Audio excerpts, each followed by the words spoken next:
out with the old. Hertz cars are new. Whoa.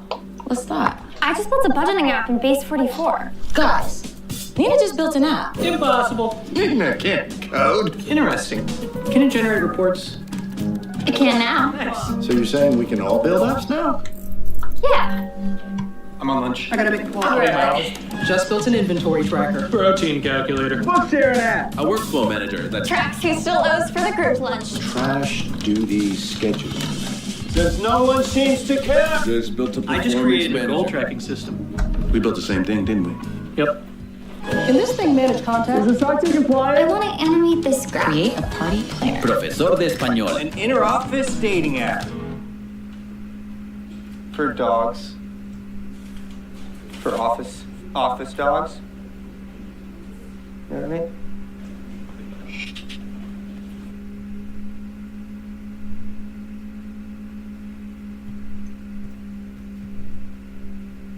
When it comes to the topic of aliens, nobody knows ball like I do. Legitimately, my whole life, my father and I have talked about aliens till the cows come home.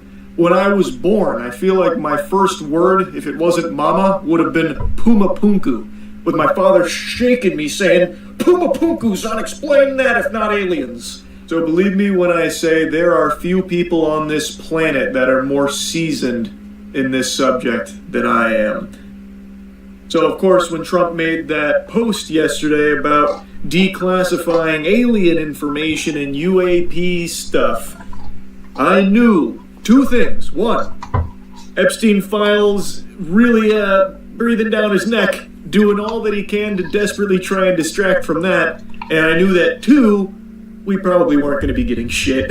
Like, I feel like what's going to be released in regards to aliens is going to be the same shit that's come out already about them, like with the classic footage, like the Tic Tac stuff like that. I'm not expecting anything really groundbreaking from this, if anything even comes from it at all. Yeah, no, I saw the Trump post about aliens being declassified now after Obama went on a podcast and said they're real, and then somewhat walked it back.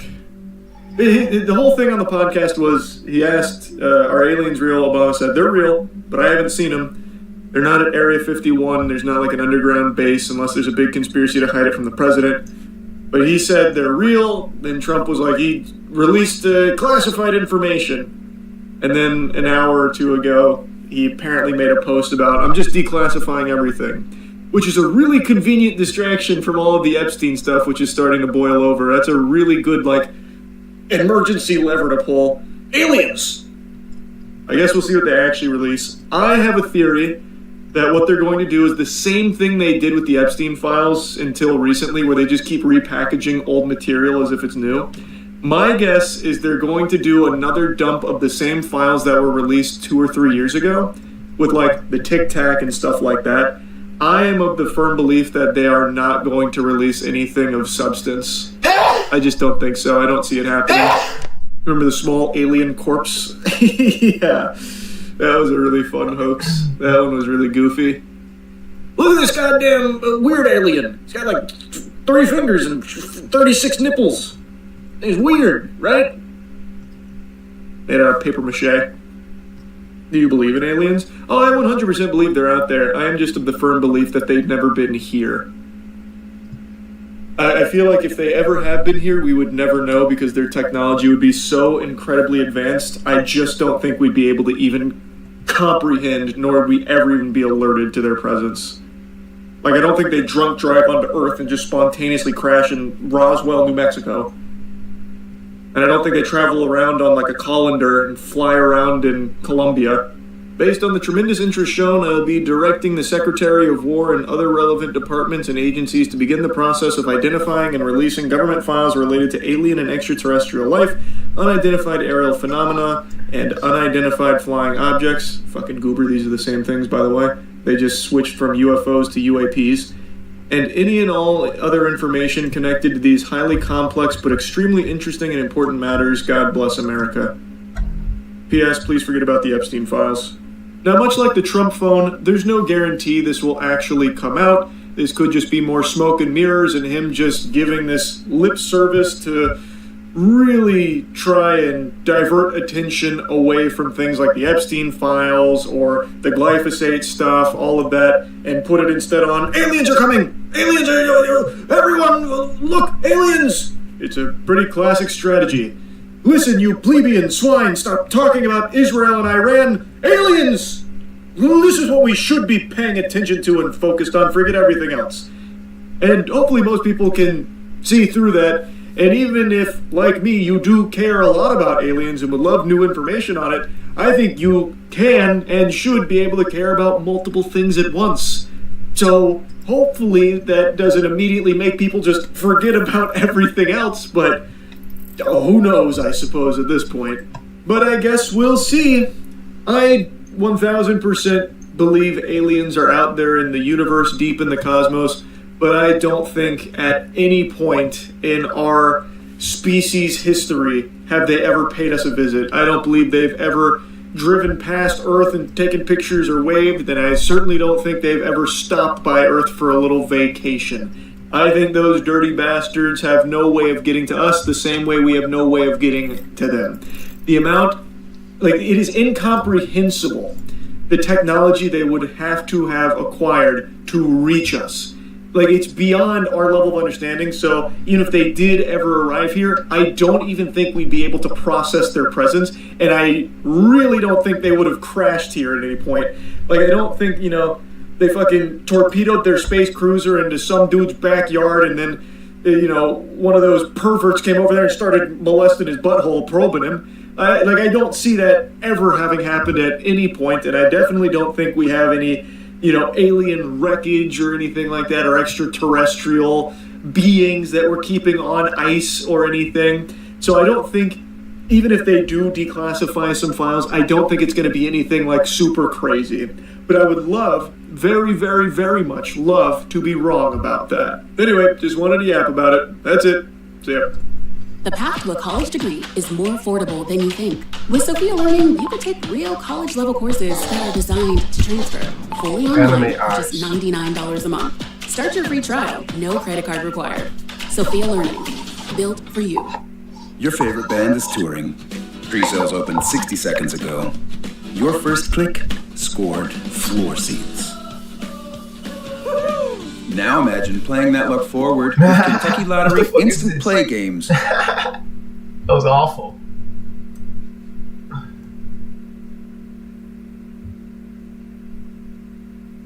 She's not staring.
shout out to you. You gave me one play and it 3x my business, bro.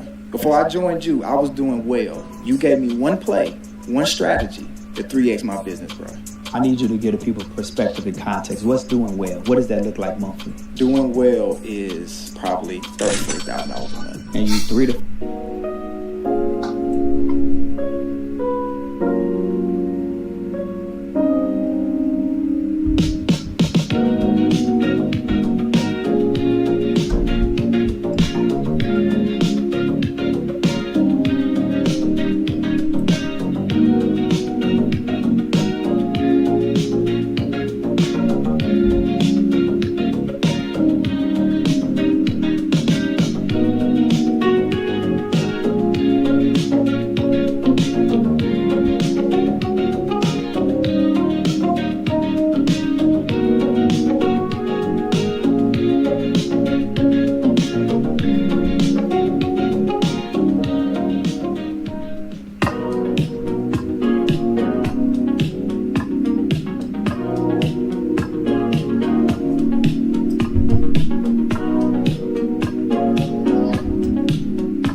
Turns out the government tracks a lot of data.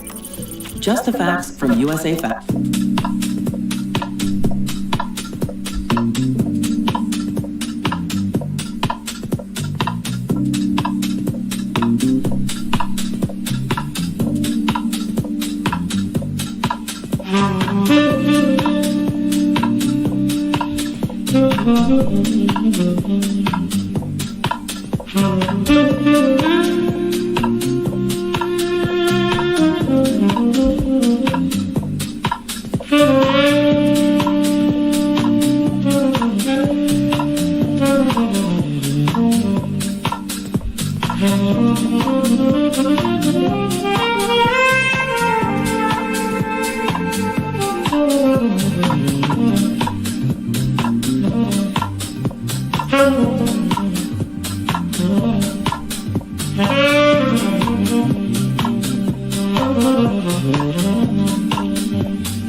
Grainger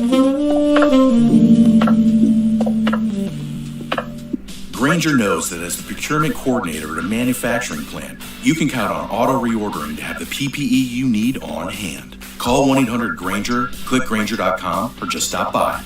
Grainger, for the ones who get it done.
break.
It had to be new, it had to be new.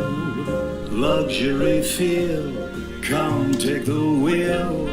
Hertz cars are new. Trying to write with nonstop pings? That's where Grammarly comes in. With an AI chat that helps you meet every moment. See? No sweat. Need your writing to sound more knowledgeable or precise? Or would generated text more everyday? With Grammarly's Humanizer, it's easy to nail just the right tone. And these updates are exactly how we'll deliver. Good job. Work smarter with Grammarly.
great rental car deal with Kayak. And find the confidence to do important things on your phone.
My moderate to severe ulcerative colitis symptoms kept me out of the picture. Now, I have Skyrizi.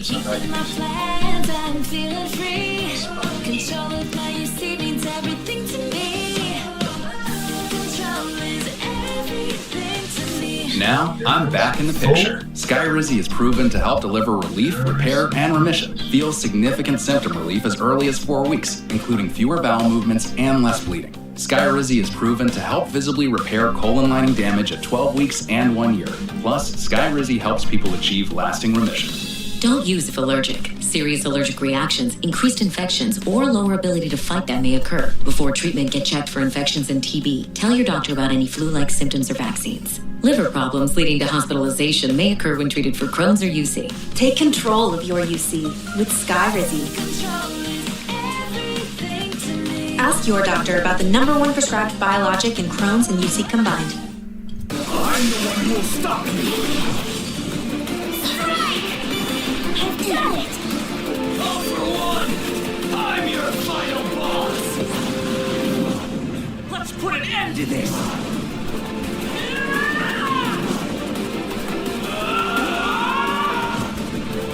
This is the end for you.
building your app. On base 44. Describe it. And it's real. One thought leads to more thoughts.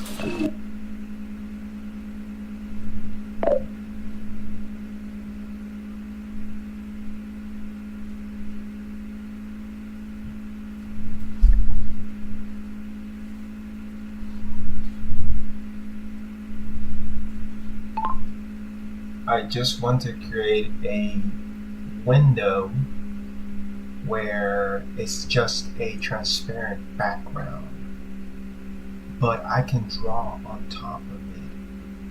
So if I were to put this window on a separate tab and put it on top of another opened window with whatever it's got on it, with the transparent window, I can basically trace on top of whatever's under it, and I can control the transparency or opacity of this window. Basically a drawing see-through paper.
Transparency slider not working.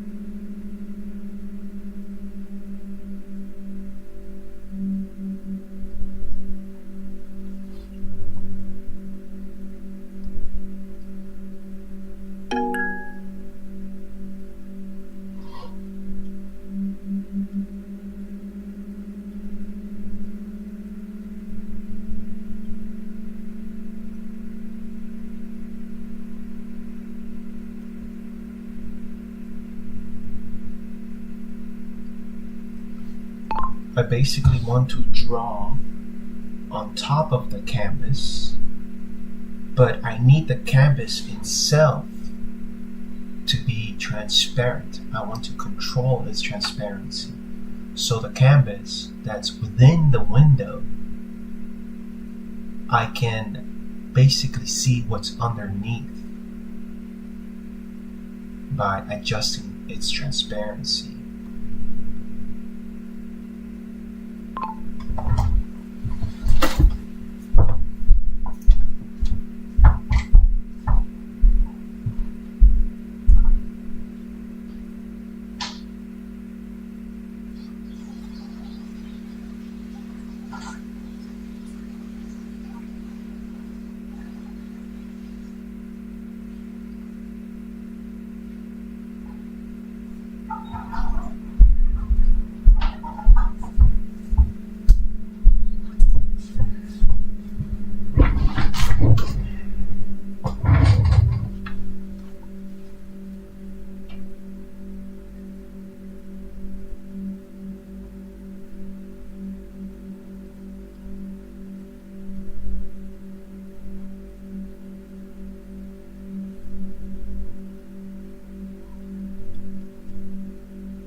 I need the white background to be transparent.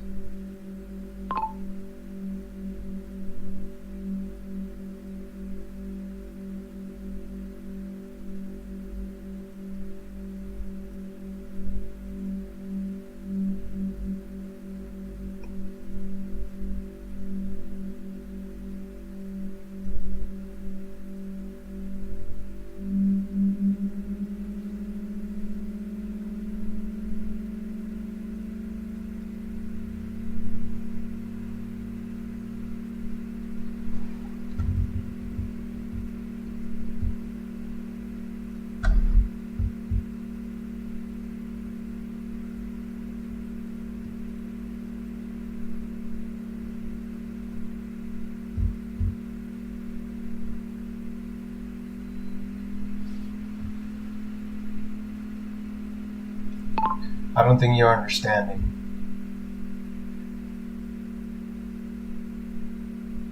I want the canvas to be able to be see-through, meaning I can see what's underneath the actual window itself. So if I were to pull up a tab of this window of this app, I can put it on top of another window, adjust its transparency of the canvas while still being able to color or basically trace on top.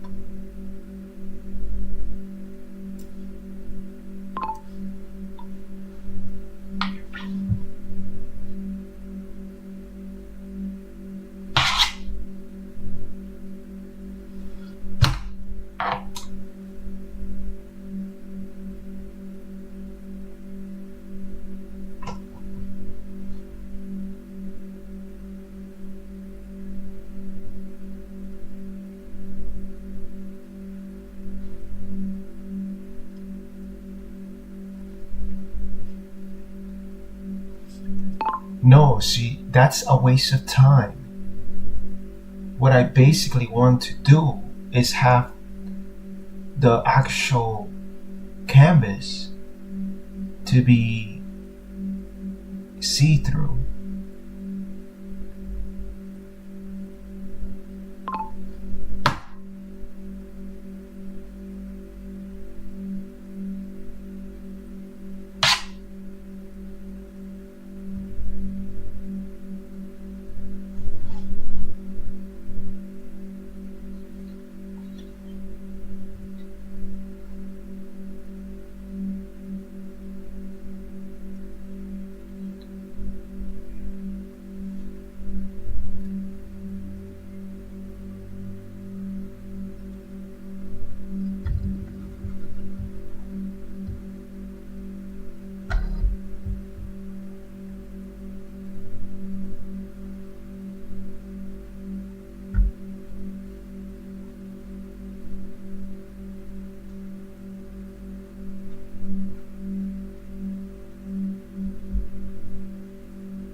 No, it's pointless.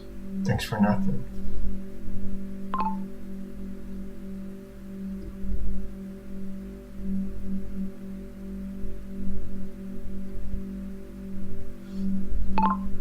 So you can't code a program that is transparent.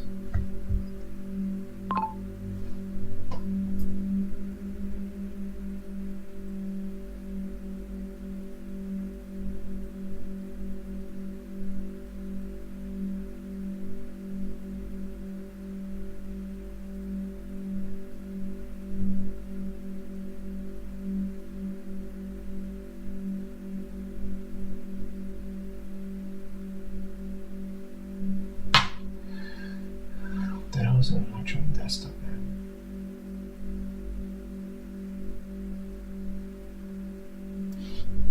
Electron desktop app.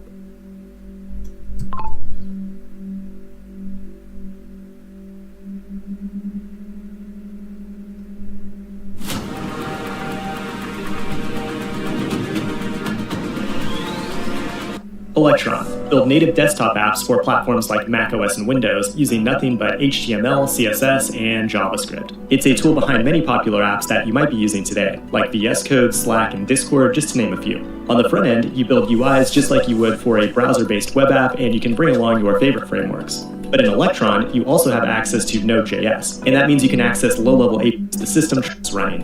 It manages the Lightning JavaScript over the operating.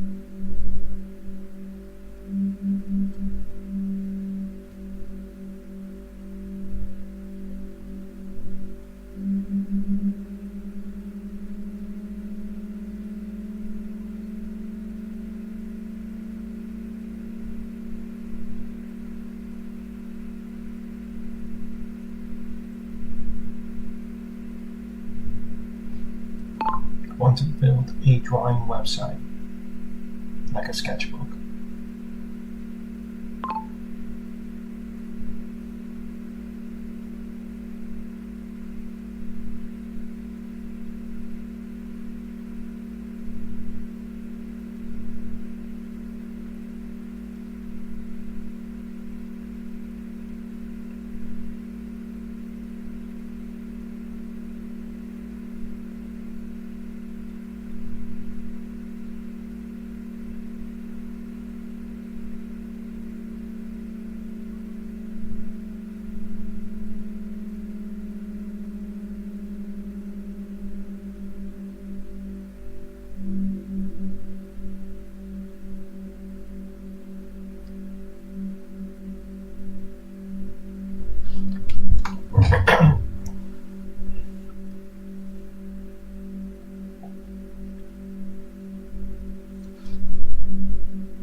Make sure the brush has pressure sensitivity.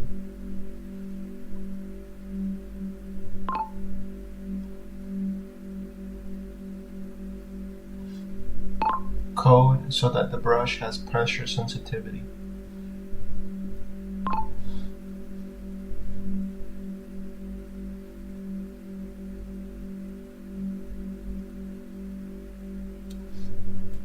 Add pressure sensitivity to the brush.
YouTube.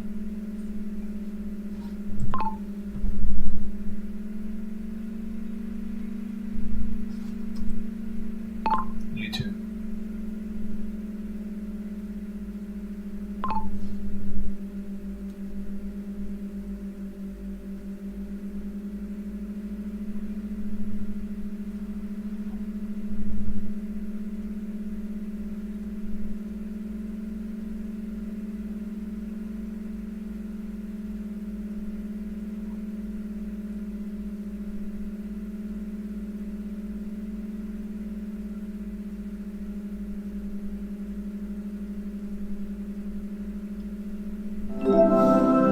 With Asana, you can manage any kind of work. Say your team is responsible for project intake from other departments. Maybe your team is in charge of campaign management for multiple initiatives. Or your team works on strategic planning. Or literally anything else. Asana works for you. Try it for free at asana.com. My name is Sherlock Holmes. I've always been more of a thinker than a fighter. And I'm curious why I'm being set up for murder. We're going to solve this together.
will fight, and we will win!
Want to become a data center technician? If you're tired of your current career, even though you're getting paid well, and you want to switch careers into IT so you can have more stability, remote job opportunities, and financial growth and spend more time with your family, that's where we come in. We've helped thousands of our students land their dream IT jobs at companies like Google, Tesla, IBM, Disney, Riot Games, and many more. And now we want to help you. On the next page, we created a free IT training video sharing exactly a step-by-step blueprint that we've used over the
Whoa. What's that? I just built a budgeting app in Base 44. Guys, Nina just built an app. Impossible. Nina can't code. Interesting. Can it generate reports? It can now. Nice. So you're saying we can all build apps now? Yeah. I'm on lunch. I gotta make a call. I'll be right back. Just built an inventory tracker. Protein calculator. Book share an app. A workflow manager that Tracks who still owes for the group lunch.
you can go from 0 to a complete site in just a single prompt with Wix Harmony. I don't know if this is going to be possible. Or vibe coding meets drag and drop freedom. We'll see about that. All right, let me try to make up a site to sell some like theoretical kombucha. Make me a site about kombucha.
please just hear me out. No, all work management platforms are the same. They take forever to learn, and in the end, nobody uses them.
You, just you, building your app. On base 44. Describe it. And it's real. One thought leads to more thoughts. Layer by layer, taking shape.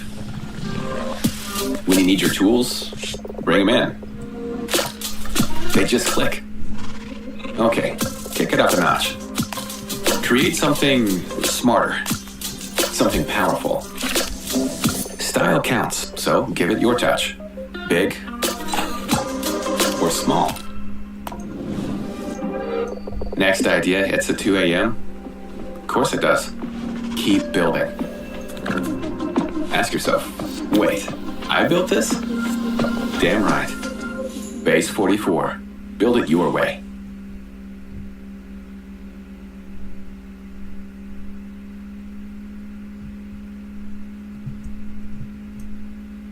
She was the Philippines 2025 Athlete of the Year, and she made history by becoming the first ever MMA champion from the Philippines. Do you get nervous for interviews at all?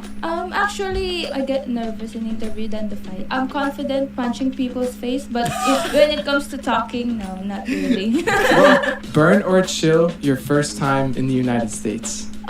Burn. You know, when I was a little, my dream is to come to USA to train here because there's a lot of good MMA fighters here. So how long are you going to be here in the US? I think 10 years. Oh. No, just kidding. He said, oh, okay. I was saying, whoa. You have a great love for motorcycles. So burn or chill, unlimited motorcycles or unlimited watches and jewelry? I can give you my watch, give me motorcycle. We'll trade right now. I ride motorcycle for me.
Turns out the government tracks a lot of data, and it's scattered all over the place. Data on prices, jobs, benefits, healthcare, defense, immigration.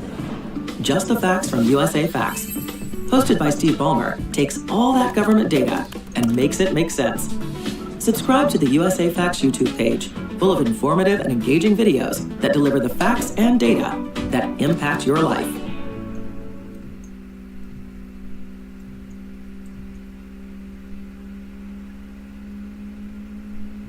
I vape, but I don't need to vape, you know? I only do it when my friends do it.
Hair like this doesn't just happen. There's air jets straightening with precision, engineered sound reduction, and 20,000 hours of airflow simulation, all designed for this. Engineering Beauty by Dyson.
on, get it on, living like.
Creators, take these 3 apps I built to run my business made with Base 44. They're ready for you as free-to-use templates in the link below.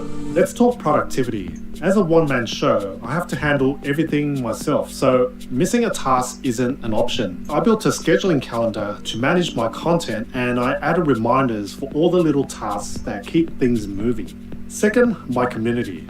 I built a content hub where I share free assets, gather leads, and even host paid memberships. Then I added a booking system so people can schedule one-on-one calls with me. Easy. And third, creative ideation, a hub that lets the AI develop my core ideas. One section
Turns out the government tracks a lot. Apparently you can go from 0 to a complete site in just a single prompt with Wix Harmony. I don't know if this is going to be possible, or vibe coding meets drag and...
We got this old mattress. Waterbed. And the receipt. How about you beat it with a better deal on one of these fresh setups?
to exist.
Turns out the government tracks a lot of data, and it's scattered all over the place. Data on prices.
これがこれからの世界だよ。呪術を持つ者たちによる殺し合い、死滅回遊。明治初期には家紋の利とし、現在は夏油傑の肉体を乗っ取っている賢弱が始めた史上最大の呪術テロ。開始から12日、虎杖裕二ら4人の術師が死滅回遊平定に向けコロニーに侵入した。獄門教の封印を解ける天使を探しながらカシモはじめと日車ひろみを狩る。虎杖、まずは日車の情報収集だ。行くぞ。おう。ごめん虎杖。呪術廻戦緩和、死滅回遊12日間の奇跡。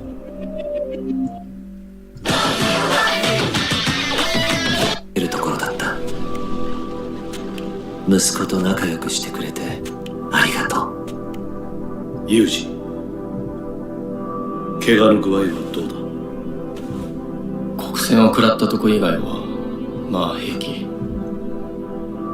多分スクナの影響だ。あいつの力が大きくなってるのを感じる。スクナが伏黒を使って何か企んでる。それに俺は人をいっぱい殺した。俺はもうみんなと一緒にはいられない。行こう。今はとにかく呪霊を減らさないと。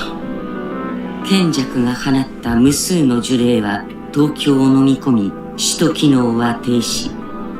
呪術総監部は以下の決定を下す。夏油傑再度の死刑、五条悟の永久追放、矢賀正道の死罪認定、虎杖裕二の死刑執行猶予の取り消し。虎杖がその事実を知ったのは渋谷事変からおよそ1週間後。君死刑やって悟君の後ろ盾がのうなったから。彼の名は善院直哉。善院家26代目当主善院直人の息子である。直哉は虎杖裕二の死刑執行に乗じて伏黒当時との誓約状により次期善院家当主に指名された伏黒恵の暗殺を画策。だがあれ、一人じゃないんだ。乙骨雄太は呪術総監部より虎杖裕二の死刑執行人を命じられていた。意識が刀に行き過ぎ。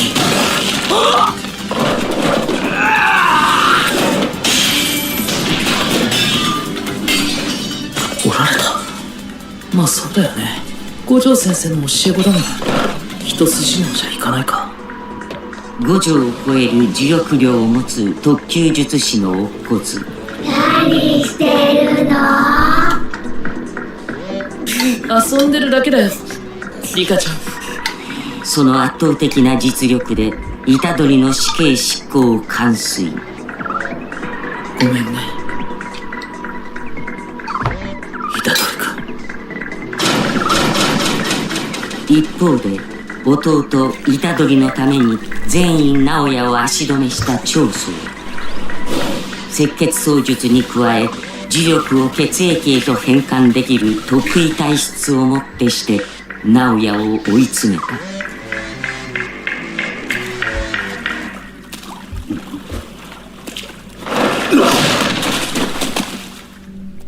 辛そうですね。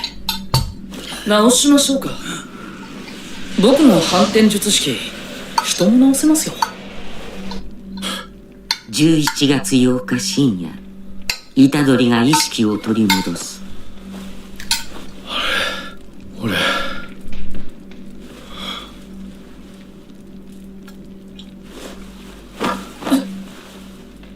かったー。9月頃かな。五条先生がわざわざ会いに来てね。君のことを頼まれたんだ。それでやむを得ず芝居を打たせてもらった。乙骨は虎杖を守るため上層部を欺き死刑執行人を引き受けていたのだ。どうしてそこまでして。僕が大切にしている人たちが君を大切にしているからだよ。君は悪くない。違うんだ。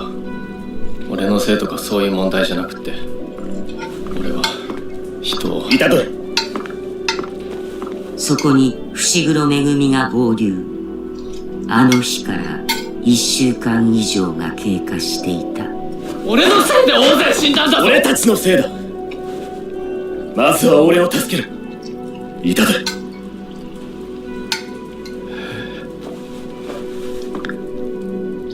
死滅回遊に積み木も巻き込まれてる。頼む、虎杖。お前の力が必要だ。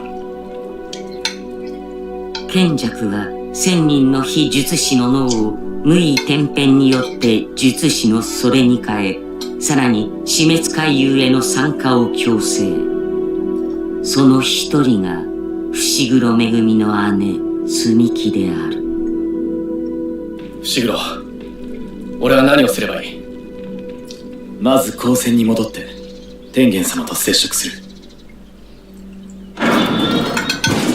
11月9日、都立呪術高専の最下層高生軍。こいつがこれが、この人が人か。天元。そこで虎杖たちは死滅回遊を開始した賢弱の目的を知らされる。賢弱の計画を止めるには天元を護衛しながら獄門境から五条を解放することが必須となる。彼らは天元の護衛に長宗とつくもよきを残し、他のメンバーで死滅回遊への参加を決定。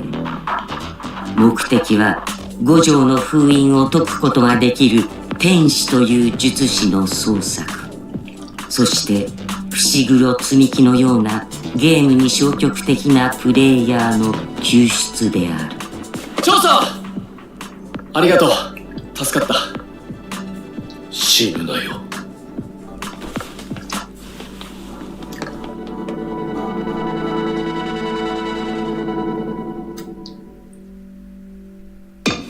11月10日、虎杖と伏黒は栃木に到着。目的は呪術高専3年羽利金次を仲間にすること。そもそも協力してくれるような人なの？どうだろうな。先輩たちはみんなろくでなしって言ってる。でもあの乙骨先輩が自分より強いって言ってるんだ。戦力として絶対欲しい。現在停学中の羽利は呪術規定にも抵触するファイトクラブを運営していた。虎杖は試合に参加し、羽利との接触を目指す。相手は同じ目的で潜入していた呪術高専2年パンダ。パンダは矢賀正道が作り出した完全自立型人工樹害である。矢賀は渋谷事変の責任を追及され死罪が確定していた。なぜ戦わん？わしが憎くないのか？パンダはそんなもんにとらわれん。あんた正道と仲悪くなかったもんな。だがこれだけは覚えておけ。パンダだって泣くんだ。その後パンダも羽利と合流するためファイトクラブに潜伏していたのだ。パンダ先輩は羽利先輩に会えた。いや、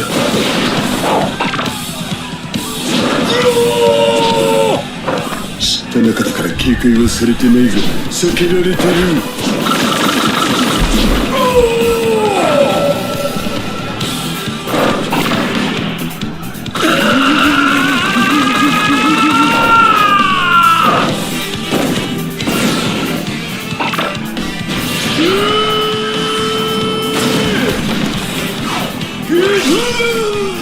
パンダとの試合ぶりが羽利の目に留まった虎杖は狙い通り彼との接触に成功する。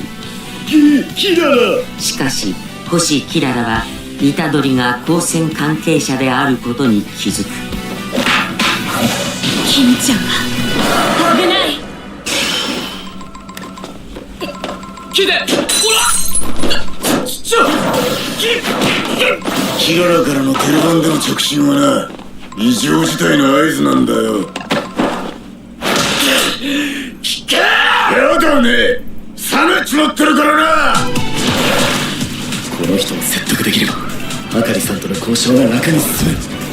キララの術式ラブランデブーを見抜いた伏黒は、同じ星同士は磁力出力が高い方に引き寄せられる性質を利用し、キララに玉剣をぶつけ術式を解除させることに成功する。話聞いてください。君1年生？ほんと可愛げの。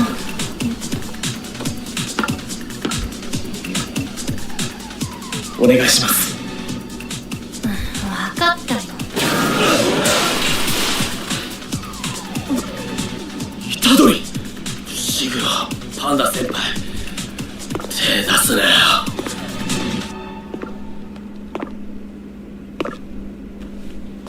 なんで俺を耐える？先輩たちがあんたを強いと言ったからだ。術師が術師にするお願いは一緒に命を懸けてくださいが前提だろうが。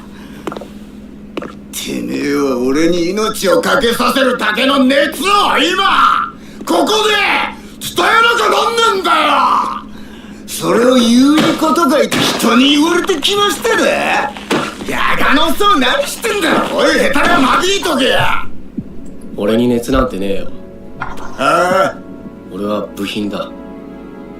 術師の呪いを払うため、払い続けるための部品。超つまんねえじゃん。やばい、虎杖もういい。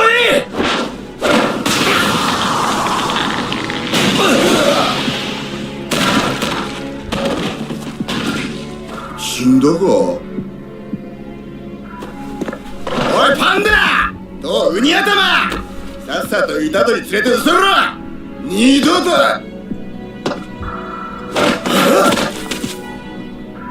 俺は部品だ。部品には役割があんだろ。呪いを払い続ける俺の役割、それにはかり先輩が必要だっていうのなら、あんたが首を縦に振るまで付きまとう。先輩、あんたの役割は何だ？こいつ、これが部品の熱かよ。銀ちゃん、熱くなってるんじゃない？熱に嘘はつけねえ。お前ら降りてこい。取引だ。リンゴンリンゴンリンゴンリンゴンリンゴンリンゴン。黄金死滅回遊に参加する各プレイヤーにつく式紙。虎杖につく黄金は、各プレイヤーは他のプレイヤーの情報を参照できるという新たなルールの追加を告げた。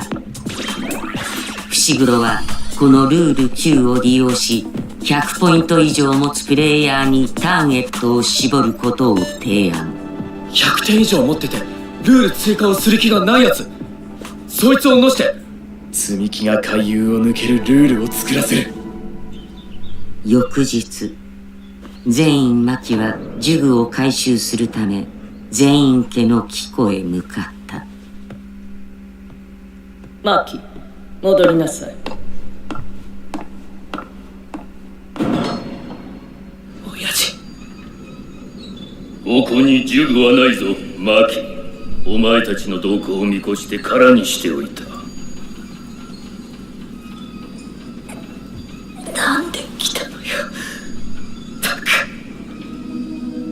牧の双子の妹舞。呪術において一卵性双生児は同一人物としてみなされる。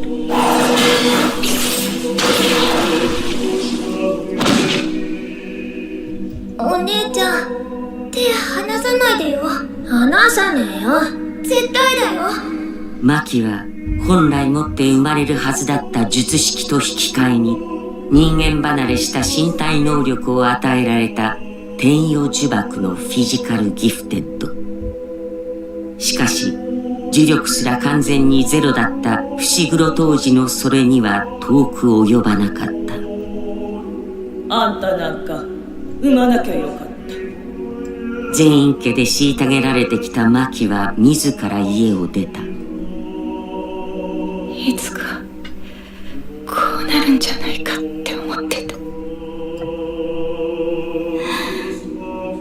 最悪。舞は自分自身が術式を持っていることで双子であるマキの天与呪縛は不完全だと告げる。呪力も何もかも私が持って行ってあげるから。一つだけ約束して。全部壊して。全部だからね、お姉ちゃん。舞はマキの呪力をすべて引き取り、自身の構築術式で生み出した純を残した。起きて！マイ！起きて！マイ！マイ！どうすんの？どうしたかったんだろうな。適当に雑用こなして適当に生きればよかったじゃん。なんで一緒に落ちぶれてくれなかったの？そうだな。きっとそれが私たちの正解だったんだろうな。ごめんな、マイ。抱いてやるよ。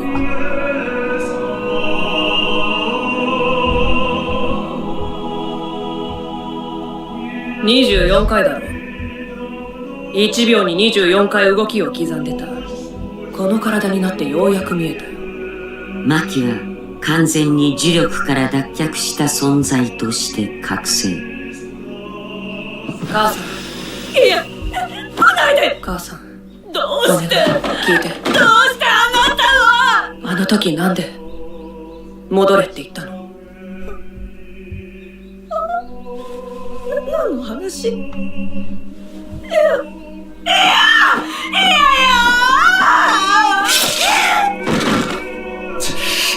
母さん。どうして？聞いて。どうしてあなたは？あの時なんで戻れって言ったの？何の話？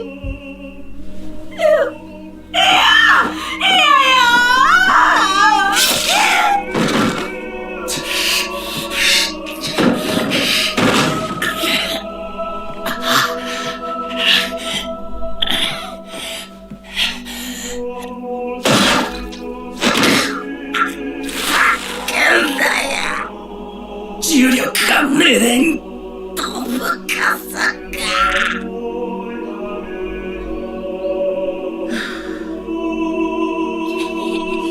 産んでよかった。呪術界御三家の一つ全員家壊滅。11月12日正午、東京第一コロニー。まずは火車の情報収集だ。行くぞ。おう。死滅回遊の結界に侵入すると、プレイヤーは9つの地点にランダムに転送される。これは死滅回遊のルールにはない結界のルール。来た。虎杖と伏黒はそれぞれ異なる地点に飛ばされ、初心者を狙うプレイヤーの標的となる。あいつどこかで虎杖。痛いよ。くそ、想定外のはぐれ方をした。ヌエでも見つけられない。火車という術師を知っているか？答えろ。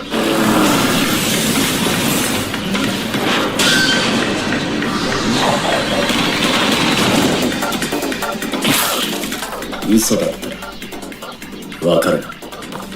俺は虎杖とは違う。自分で100点取ってもいいんだ。火車って術師のことを聞きたいんだけど。虎杖、久しぶり。そして2人は火車の手がかりにたどり着く。火車は新宿池袋にいる。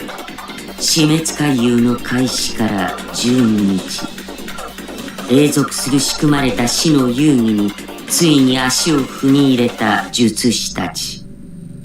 戦いの幕が切って落とされた。どこにいる？少なく。いつになったらあの子は次のカモを連れてきてくれるのかな。誰だ？そこで何をしている？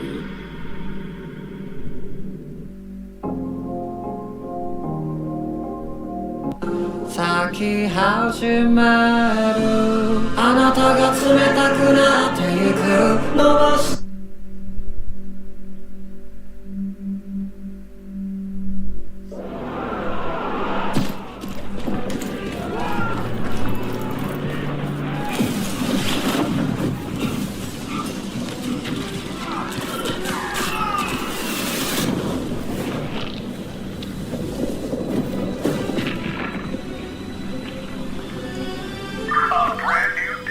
Oda has finally revealed Loki's devil fruit transformation, and of course, Ball's deep prediction was correct, as we witness Loki in his full-on Nidhogg form. And this transformation has just made Loki larger than even Zunisha, because next to him, giant Gear 5 Luffy, the same one who dwarfed the island of Onigashima in Wano, looks puny. However, the bigger confirmation by Oda that everyone has missed is actually the weather changing as Loki shows up, which is a massive hint so far to Loki fighting against the World Serpent in the final war and exposing the One Piece. But the one getting exposed in this chapter is Saint Diddy Summers, because this goofball accidentally destroyed the ship that was going to carry the kids back to the Holy Land. Although Summers was the one that batted the Nightmare into the ship, Oda makes it a point to highlight which Nightmare it was, the evil Nika. Even in its Nightmare form, the hidden waves of Haki within reality are still making Nika become the savior. However, as the situation stands, the kids are going to fall and splatter all over the ground. Why does he say that? Why do you need to say splatter all over the ground, bro? This dude is weird. Summers, realizing his fuck up, quickly calls Gunko to let go of her arrows. However, Imu-sama is still inside Gunko, which suggests that Imu back in Marie Joie isn't conscious within his body. He can't simultaneously control 2 or more bodies with his marks. The Save the Kids group of parents have also reached the children and are frantically trying to break through Gunko's arrow and Summer's vines, but they don't succeed. Saint Diddy screams that if there was any way to stop the arrows, then he would have already done so. But then he has a moment of realization. This situation isn't half bad. The parents are trying to protect the kids, but they aren't able to because of his thorns. If he just turns off his thorniness, it could aid in stopping the kids. However, bro does not give a fuck about the kids or Imu's mission. This is a very delicious moment for him. He is legit salivating because technically Imu is inside Gunko and Summers did send a message asking him to stop the arrows, right? So, like, it's not his fault. It's Imu or Gunko's fault that the kids dropped off. If you really think about it, like, if Joy Boy was never defeated, Summers would have never fucked up. So in a way, it's Joy Boy's fault. Come on, 800 years ago, why did you have to lose so Summers fucks up here, man? So now instead, bro can enjoy this moment of watching the parents and children screaming in desperate tears. At this point, Saint Diddy has just been promoted to Saint Jeffrey Summers. This is the type of oopsie they spoke of in the files. But it gets worse. Saint Jeff starts a whole announcement saying that he and the Holy Knights had intended to escort the kids safely into the Holy Land. Thank God they were gonna escort them safely, man. I can't even imagine, like, the kids getting hurt? Like, couldn't be Summers, bro. But due to a random complication, like who can really figure out what that was, right? Like, I don't even remember what was happening last chapter. The ship and the cloud have just vanished. It was probably the D-Clan members' fault, if I'm being real. You know another person who vanished? Nefertari D. Liddy. It was definitely her. So now everyone will die from the fall, which means a tragically hilarious... Sorry, not hilarious. He means a tragically miserable end awaits at the finish line. They can just find more kids in Elbaf after anyways. It's no worries, guys. Why are people even caring about the kids? Like, the world economy is booming, guys. Because of Marie Schwa, the Dow is up 50,000 points. Stop caring about the kids, chat. It's pretty difficult to put into words how disgusted I am, how depressed I am. Now, before I break down how Summers will be the downfall of Emu, let me tell you about Blue Protocol Star Resonance, a MMORPG every one of you should be playing. Season 2 just went crazy. There's a new region, the Bahamar Highlands, new enemies, revamped dungeons, and soon there's gonna be a big raid. You new players can jump straight to level 60 and even skip the grind. So build your own hero, run dungeons, or just chill. As with the story's expansion, you can build your own home and invite friends over. If you have ever wanted your own Grand Line adventure, use our link and gift code below. Please, thank you. Now, Oda does a perfect job here of contrasting the detachment from humanity that Summer feels due to him being raised inside a decadent elite bubble in Marie Schwa. This bubble is part of his core identity, as it gives him a worldview where empathy is gated and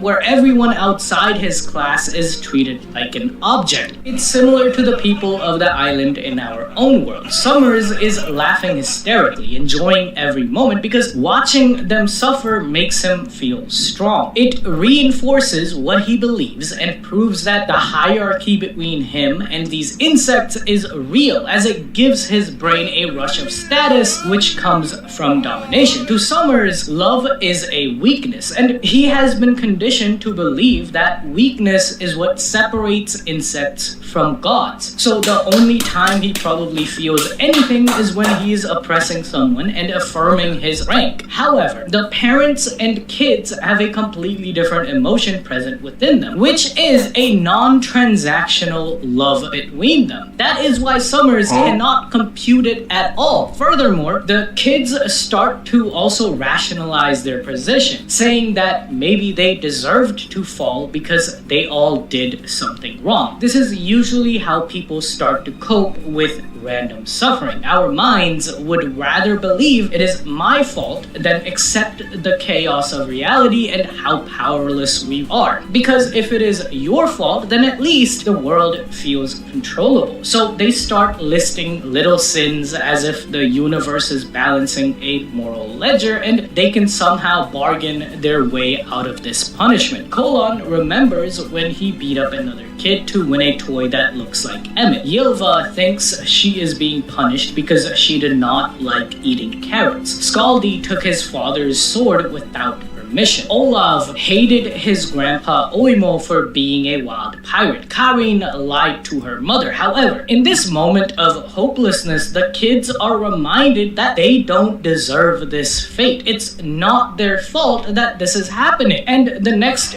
page turn was genuinely heart-wrenching for her, as Ripley hugs her son with thorns piercing her body. She apologizes to Colon that she could not save him, and yet her love is so great that she refuses to let him die alone. The other parents do the same because to them, the child is not some separate unit that you weigh logically. It is part of their own self. So protecting them is not a transactional thing you weigh the pros and cons. It is an instinct of love, and it is a matter of their identity as a parent. Even the kid whose nightmare was literally his mother has the realization that she was scary because she was trying to protect him. Bjorn's brother Rodo, who was told to never come near him around his school friends, rushes to embrace him. Even the orphan Joanna is embraced by Sensei An. Furthermore, a core theme of One Piece being showing that love can transcend familial ties. This is the dichotomy Oda is trying to explore this chapter. To Summers and Imu, people are units in the Othello board, imagery Oda likes to show whenever Imu thinks about humans. In this case, love is just an irrational feeling that makes you exploitable. But to the parents, love is what makes someone human in the first place, and it is what keeps the kids from internalizing the lie that they deserve oppression. Summers, who has never known love in a real way and only understands relationships as status and transaction, this moment makes no sense. He says if they had just let them fall and die, then it would have only been 10 brats, and he thinks the parents are idiots for dying out of love. He laughs because sacrifice looks pointless to him, since in his mind, you are not saving anyone. You are only lowering your own chances of survival. Only thing Summers really cares about is himself, and that is another thing which feels accurate about elite cruelty. It is not always that they lack emotion, it is that their emotion is selective. They panic when their comfort is threatened and when their position is at risk, and they go numb when other people suffer because those people were never fully real to them. They were just their toys, which makes me wonder that low-key, like, Summers does not care about Imu's cause or any of that, and it is showcased by him just even the Goros. Want to become a data center technician? If you're tired of your current career, even though you're getting paid well, and you want to switch careers into IT so you can have more stability, remote job opportunities, and financial growth and spend more time with your family, that's where we come in. We've helped thousands of our students land their dream IT jobs at companies like Google, Tesla, IBM, Disney, Riot Games, and many more. And now, we want to help you. On the next page, we created a free IT training video sharing exactly a step-by-step blueprint that we've used over the past decade to help thousands of people get started in IT and land high-paying IT jobs at big Fortune 500 companies. To watch it, just click the Get Started button below now. Hello, my name is Terry Kim. I'm a military USA veteran and also the founder and CEO of an IT vocational school that I founded called NGT Academy, where we've helped over 12,000 students launch their IT careers. Like Kieran Taylor, who was a forklift driver who also dropped out of college after Say's minds might be controlled by Imu could come true, because the world government cannot function if the people closest to the throne are just opportunists who collapse the second fear stops working. And this fear is about to come to a halt, because we hear the drums of liberation. The kids and their parents fall on top of Luffy's big-ass stomach, but Luffy is on top of an even bigger monster. Like, you are not gym freaks, because these are giants on Luffy right now, and they look tiny, proving that he is in his giant Nika form. Yet, next to this monster, Luffy looks tiny, and it's none other than Loki's full zone transformation of Nidhogg, the lightning dragon of Elbaf. Luffy and Loki have saved everyone, but Loki, he didn't mean to do that, by the way. Bro is being all tsundere about it, since, you know, to him, the sun god does not protect. He is a destroyer. That's aura right there. Protecting is weak shit, bro.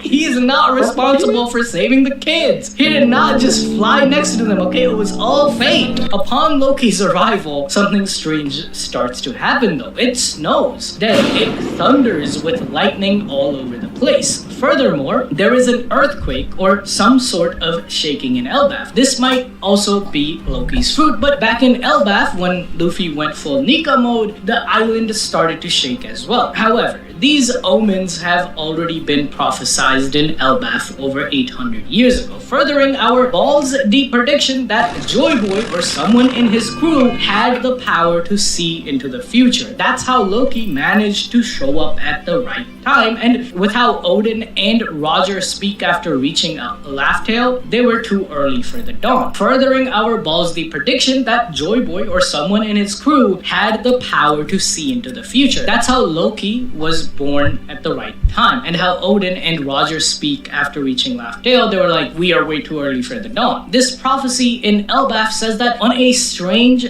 day of snow, lightning, and thunder, the sky shall be covered by a colossal beast, and along with the drums of liberation, the sun god shall appear. Oda then graces us with an insane banger of a double spread. Loki here looks more like a dragon I would see from the Game of Thrones, like the cannibal with the black scales, huge teeth, but still has Loki's horns and his eyes. However, as Loki gets to work destroying all the MMA nightmares of killing him, his eyes glow like Big Mom's, perhaps indicating that he's using his soul manipulation powers. In a single sweep, it looks like Loki decimated all of the monsters. With the kids safe now, it is a GG for the Holy Knights, because how do you face off against this monstrosity? Especially since he can counter Emu's powers. I remember when Big Mom was talking about how if Lola married Loki, she would be able to defeat Whitebeard and Kaido? Well, now, after this reveal, our claims don't seem too far-fetched, do they? With this size and now Oda confirming Loki's fruit being the Nidhogg, my mind keeps going back to the red line being the world serpent Jurgenmander. Loki has weather manipulation powers where it seems like he can influence nature. This ability was present within him even before getting the fruit, as after his birth, Elbaf would go through natural disaster after natural disaster, only calming down after he bandaged up his eyes and settled in the underworld with Ida. What if, just like how Luffy's Nika fruit eluded the world government and everyone else for 800 years to be eaten by Luffy,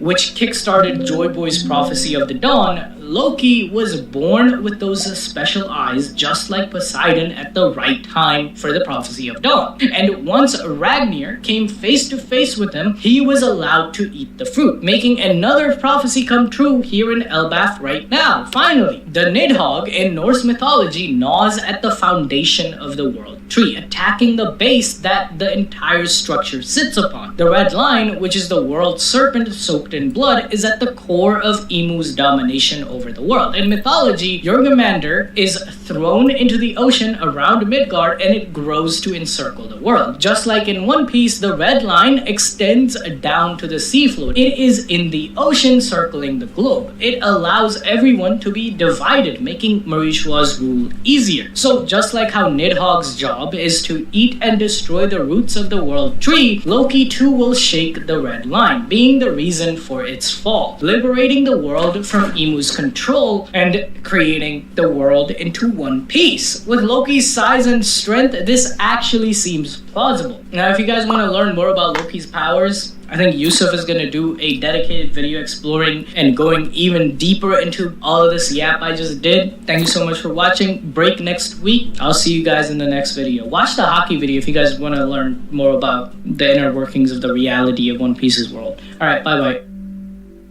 Chinese New Year marks the first day of the new year in China's traditional calendar.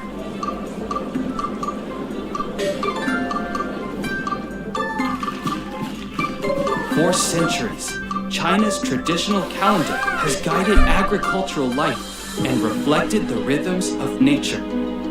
That's why it's also known as the Non-Li, or agricultural calendar.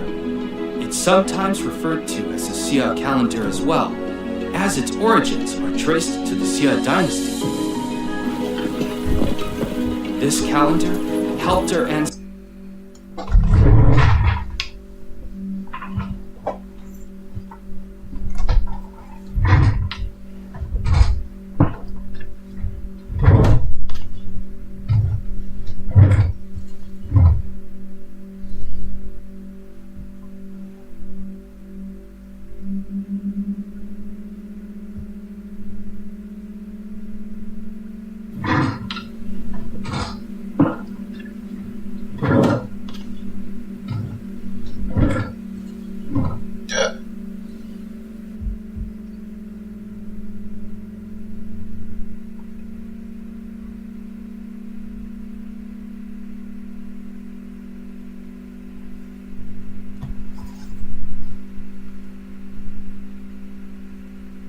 In the world of Jujutsu Kaisen, there are many overwhelmingly powerful characters such as Ryomen Sukuna, a four-armed calamity with the ability to transcend conceptual limits and cut through space itself, and Satoru Gojo, another walking calamity with the ability to erase matter with the wave of his hand. But there's only one monstrosity with the potential to reach invincibility, and maybe even beyond that concept itself at its full power. There is only one entity who stands in between our caste and them receiving the title of the strongest. This same entity testing all who challenge it in every way possible: strength, durability, intelligence, abilities, and more. This monstrous force of nature is none other than Maharaga, the one who determines whether or not you truly stand with the monsters of Jujutsu Kaisen. And in this video, I intend to give you a complete breakdown to this character's stats, abilities, battles, and just an overall take to give you an estimate as to where he truly stands in the grand scheme of Jujutsu Kaisen and its cast. If you guys enjoy content such as this, don't forget to leave a like and subscribe. And now, let's just get into the video. Before anything, I think it's imperative to give you guys the synopsis of what Maharaga is exactly, as it's not a real character per se, more so a familiar.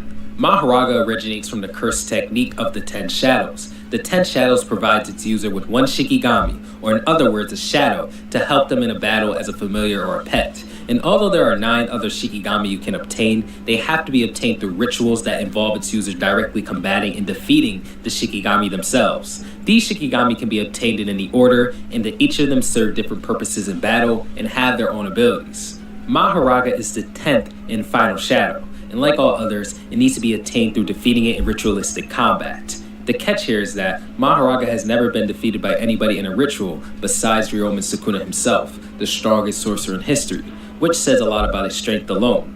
Maharaga is typically used by 10 Shadows users as a I have no options left and I'm going to lose, so I might as well take you with me button. And it's never failed at doing this until again, Sukuna would enter the equation. Maharaga stands out as a familiar in the series due to its immense strength, and again, always rocking the entire story whenever it's used. It's also important for me to jump into its trademark ability before anything else, because this ability determines its stats and abilities and just everything else about the monster itself. This trademark ability of Maharaga's being its ability to constantly and consistently adapt to anything thrown its way, combined with its immense durability and regeneration. Maharaga is stated to be a monster that can adapt to any and all phenomena, the speed of his adaptation varying depending on how complex the phenomena is. For example, Maharaga would likely adapt to Maki's punches and attacks very fast, while on the other hand, it may take a lot of time for it to adapt to Maki's soul split katana, as the soul properties and powers are much more complex than punching and kicking in Jujutsu Kaisen. This makes Maharaga extremely dangerous, as really, you need to either be Saitama to beat him with nothing but physical strength. But besides this, supernatural abilities are required, as Maharaga would more than likely adapt to your stats quickly, as we could see with both Deborah and Gojo. Maharaga's adaptations have no limits as well. Although it had always been speculated that Maharaga can adapt to many things but not everything, Modulo would directly confirm that Maharaga does have the ability to adapt to the existence of his opponents himself, more than likely making him completely immune.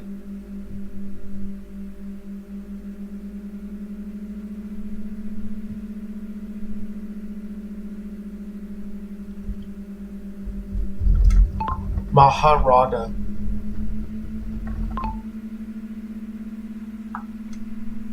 Maharaga.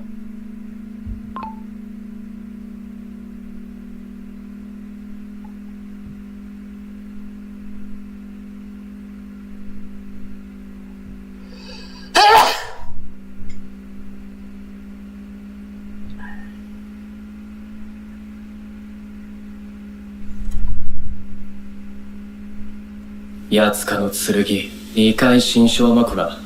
10種の式神のうち唯一重複不可能とされ、歴代術師のうち両面少な樹肉体伏黒恵みを除く対象を重複みのぎに巻き込む道連れ形式でしか呪術戦には権限できない重複みのぎ参加者は乙骨優香、ダブラカラバ、乙骨優香がすでに仮死状態、ダブラカラバの死またはマコラが破壊されることで儀式は終わり、乙骨優香の死も確定する。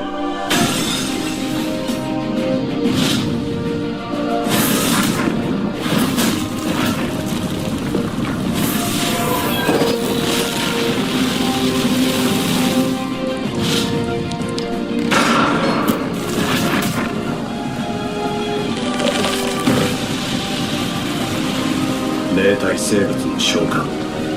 呪霊の剣と異霊体生物は地球独自の呪力体系なのだろう。術師の代わりに戦うただの壊れない人形ではない。何か能力が。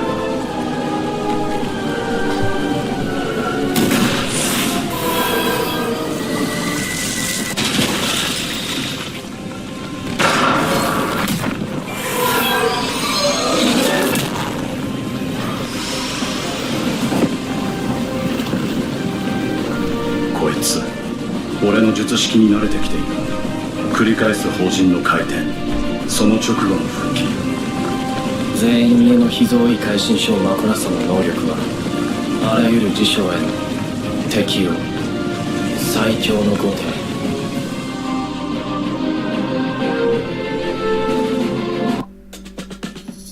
How do we stop duct taping tools together?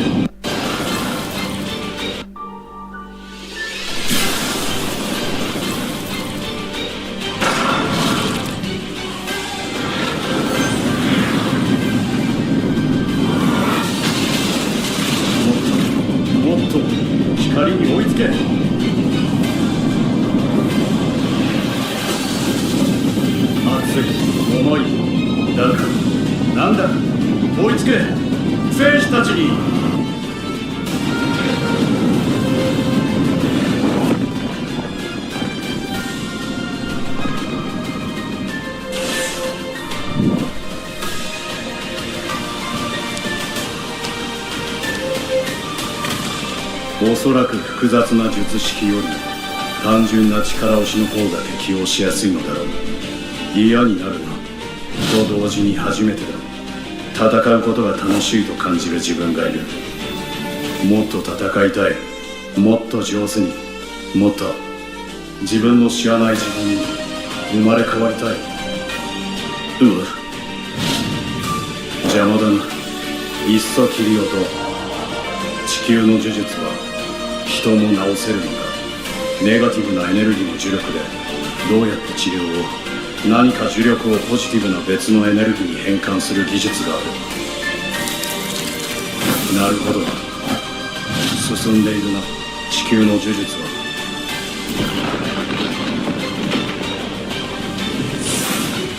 本来ネガティブなエネルギーである呪力同士を掛け合わせることでポジティブなエネルギーへ変換し、爆発的に治癒力を高める。ではこのエネルギーを呪力の代わりに術式に流し込むとどうなる。この呪術は地球では何という。だが今度こそ確実に一撃で奴の敵を前に送らねばならない。ならばどうする。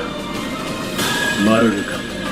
なるほど、そういう結果にすればいいのか。この術はもう地球にあるのかなあ。何に適応を始めた。まさか俺の呪力そのもの、いや存在そのものか。ふふ、俺より無口なやつも言葉を交わしたいと思ったやつも初めてだよ。領域展開、有名異教逆越え。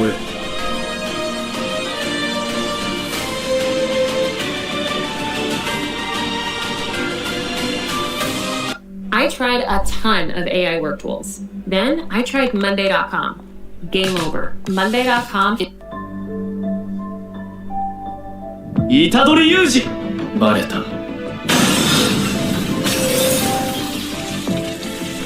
えてねえ。なんだこいつ。地球人だよな。雰囲気が刈りやんに。お前は頑丈そうだし、まあ大丈夫だろう。死にはしない。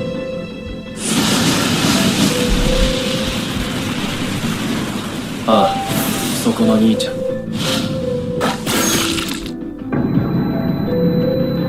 あっちでも呪術師がいっぱい倒れてるけどあんま気にすんな。あんたは何をやってんだ、虎杖裕二。だって天低宇宙人だけ寝かしたら感じ悪いじゃん。違う。なんで今更出てきた。あんたが戦わないせいで優香ちゃんは。どうでもいいだろ。もう虎杖裕二なんてどうでもいいだろって話。何を言って。老兵は死なず単に消え去るのみってな。心配しなくても東京から出た呪霊は変しておくし、先輩の孫が負けたらケツくらい吹くさ。今の俺ができんのは2人の邪魔をさせないこと。いや4人か。俺はあんたを忘れないし許さないからな。はは、そりゃ寂しくなくなるな。これでいいんだよね先生。あらら、全然誘導できてないじゃん。大払いなしで増える呪いの数を甘く見積もってたんだろうな。初めてのことだし仕方ねえか。来い。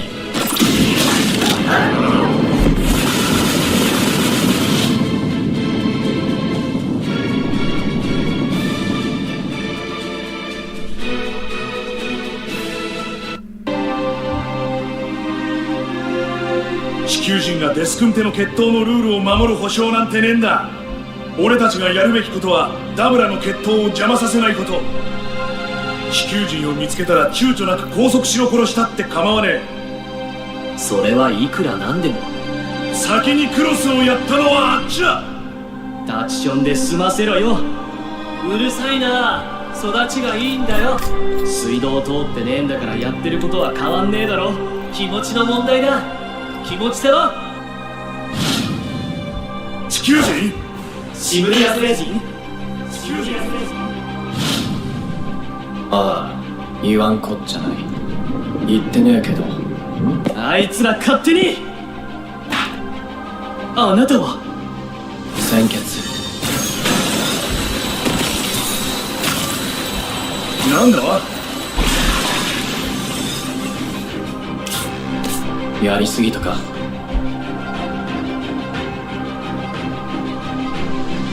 育ちが。地球人？じゃない。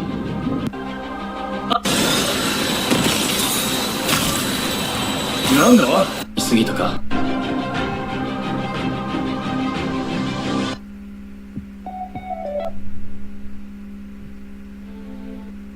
What if you can create your own website by saying, this is what I want? With Wix, you can. First up, let's talk about AI color themes. You can get any combos you want. Bold and bright, minimalist and sleek, or something you didn't even think of. Just describe the vibe you want, or even use the colors of your logo, and let AI do its thing. Beautiful. Next up is the AI section creator. This is great for those website essentials like a contact section or a place to subscribe. Now, I'm running a sale, so 雰囲気が変わったな。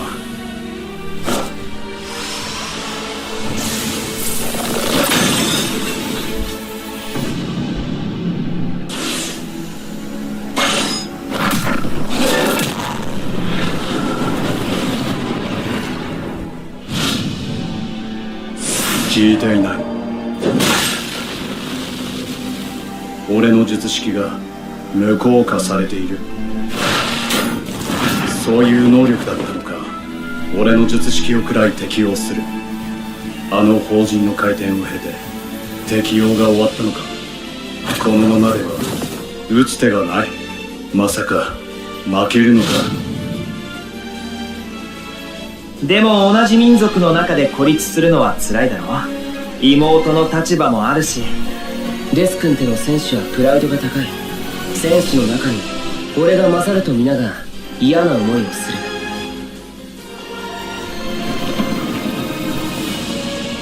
すごいぞドゥーラ。俺は今負けそうだ。痛いし怖い。ラブラは戦いたくないんじゃない。戦ったことがないんだよ。強すぎて戦士に慣れてないんだ。よくわからない。言葉じゃ限界がある。いつかラブラを任すくらい強いやつが現れればきっとわかるさ。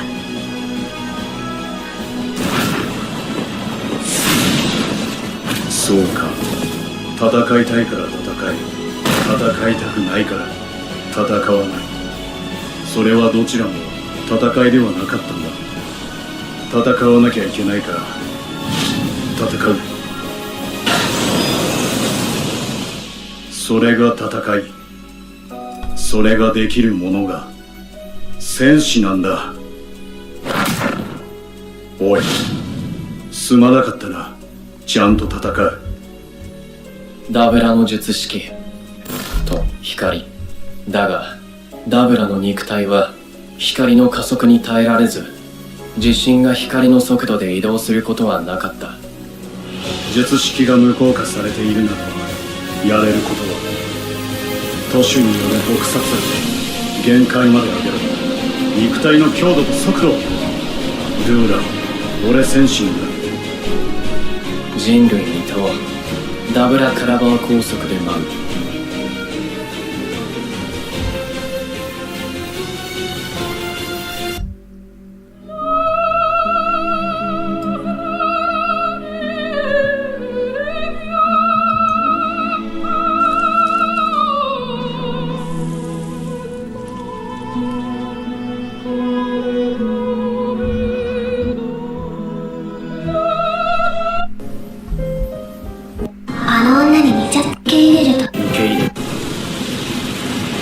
何者だ。お前こそなんだ。助けてくれるのはありがたいが、あんまり勝手に上がんな。まあ生意気。天国で雄太に行っちゃおう。あんた天国に行けるタイプなのか。ほんとムカつく。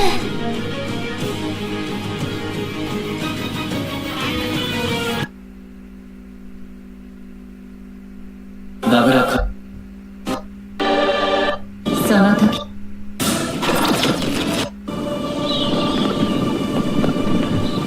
その時のお兄ちゃん。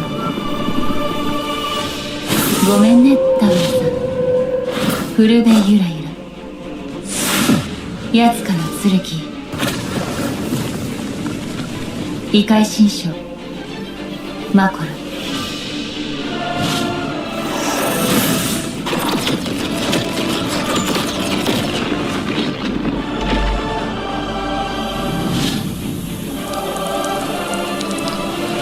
ダブラカラバの術式と光は地球人では発話不可能なデスク帝族に伝わる質量を持った殺意。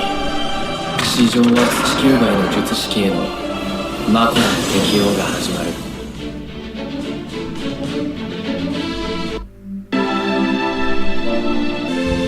地球からどこにもたどりはない。だって私は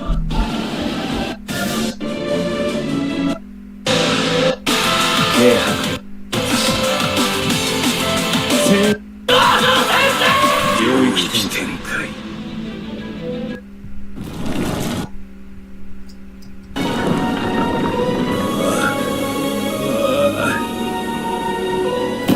星だって呪うんじゃなく演し切ったことは褒めてやる。お前はと思ったバキさん弱は息が展開できないか。ずっと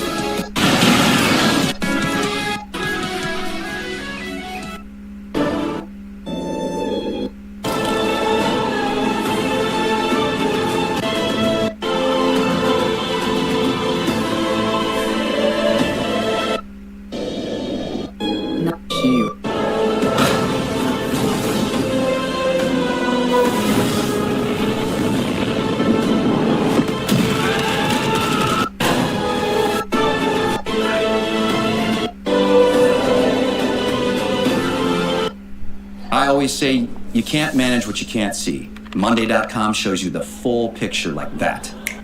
Statuses, timelines, budgets, all in one clear dashboard. I used to waste way too much time trying to figure out where everything was. Files were here, updates were there, and meetings. I mean, so many meetings. Now that AI is basically baked into everything we do, I've got even more clarity. It shows me which projects actually align to our yearly goals, flags issues before they eat up time and budget. It's like having a built-in me in every project. It even recommends the right team members for each task.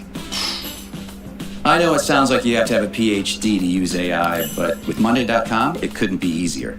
I mean, hands down, I have no idea how I kept it all together before. Start your free trial today at Monday.com, the first work platform you'll love to use.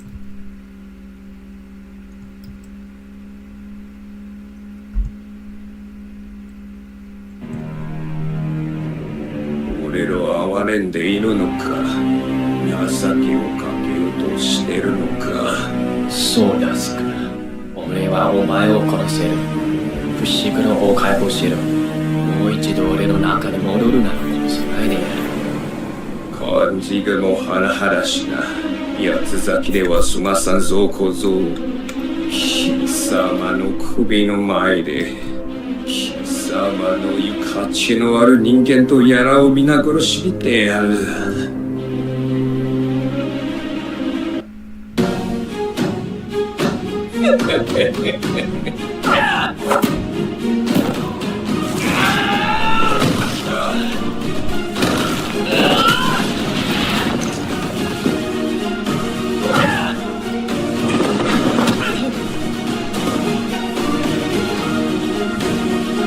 領域展開。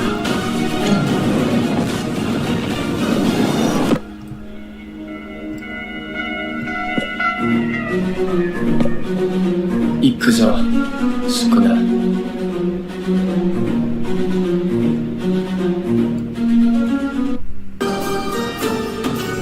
領域展開。無料空地。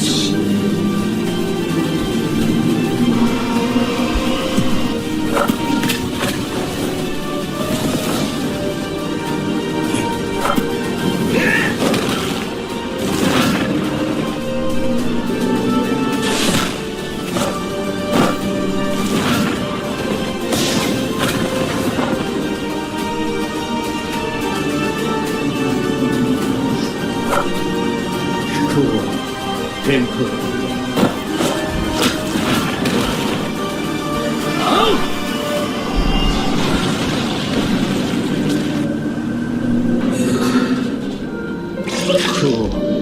変更カラスと称名勝利の狭間挙式紫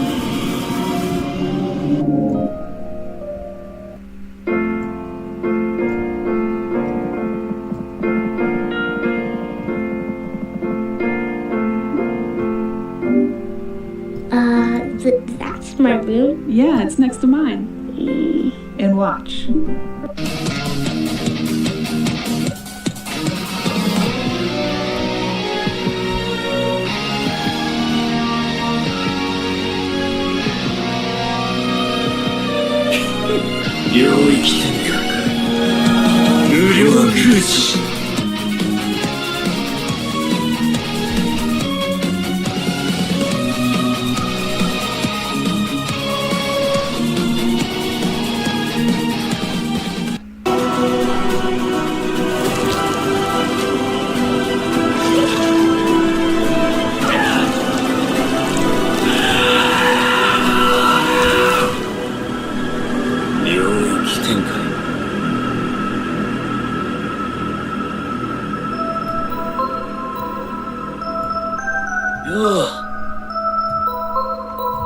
久しぶり。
I haven't been to the grocery store in over a year, but I'm eating healthier than ever. Here's how I did it. Meal planning used to be...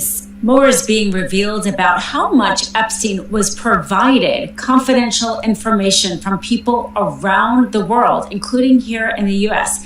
Kathy Rumler, the general counsel of Goldman Sachs, former White House counsel, was just forced to step down from Goldman Sachs because of her emails with Epstein. Well, Bloomberg News is reporting in part of the DOJ release contains an email where Kathy Rumler forwarded a White House email, a non-public White House email to Epstein in order to get his advice. This is a similar pattern that's being revealed regarding Andrew, the former brother of King Charles, who evidently provided Epstein with confidential information while Andrew was the trade envoy. At least that is according to his recent arrest.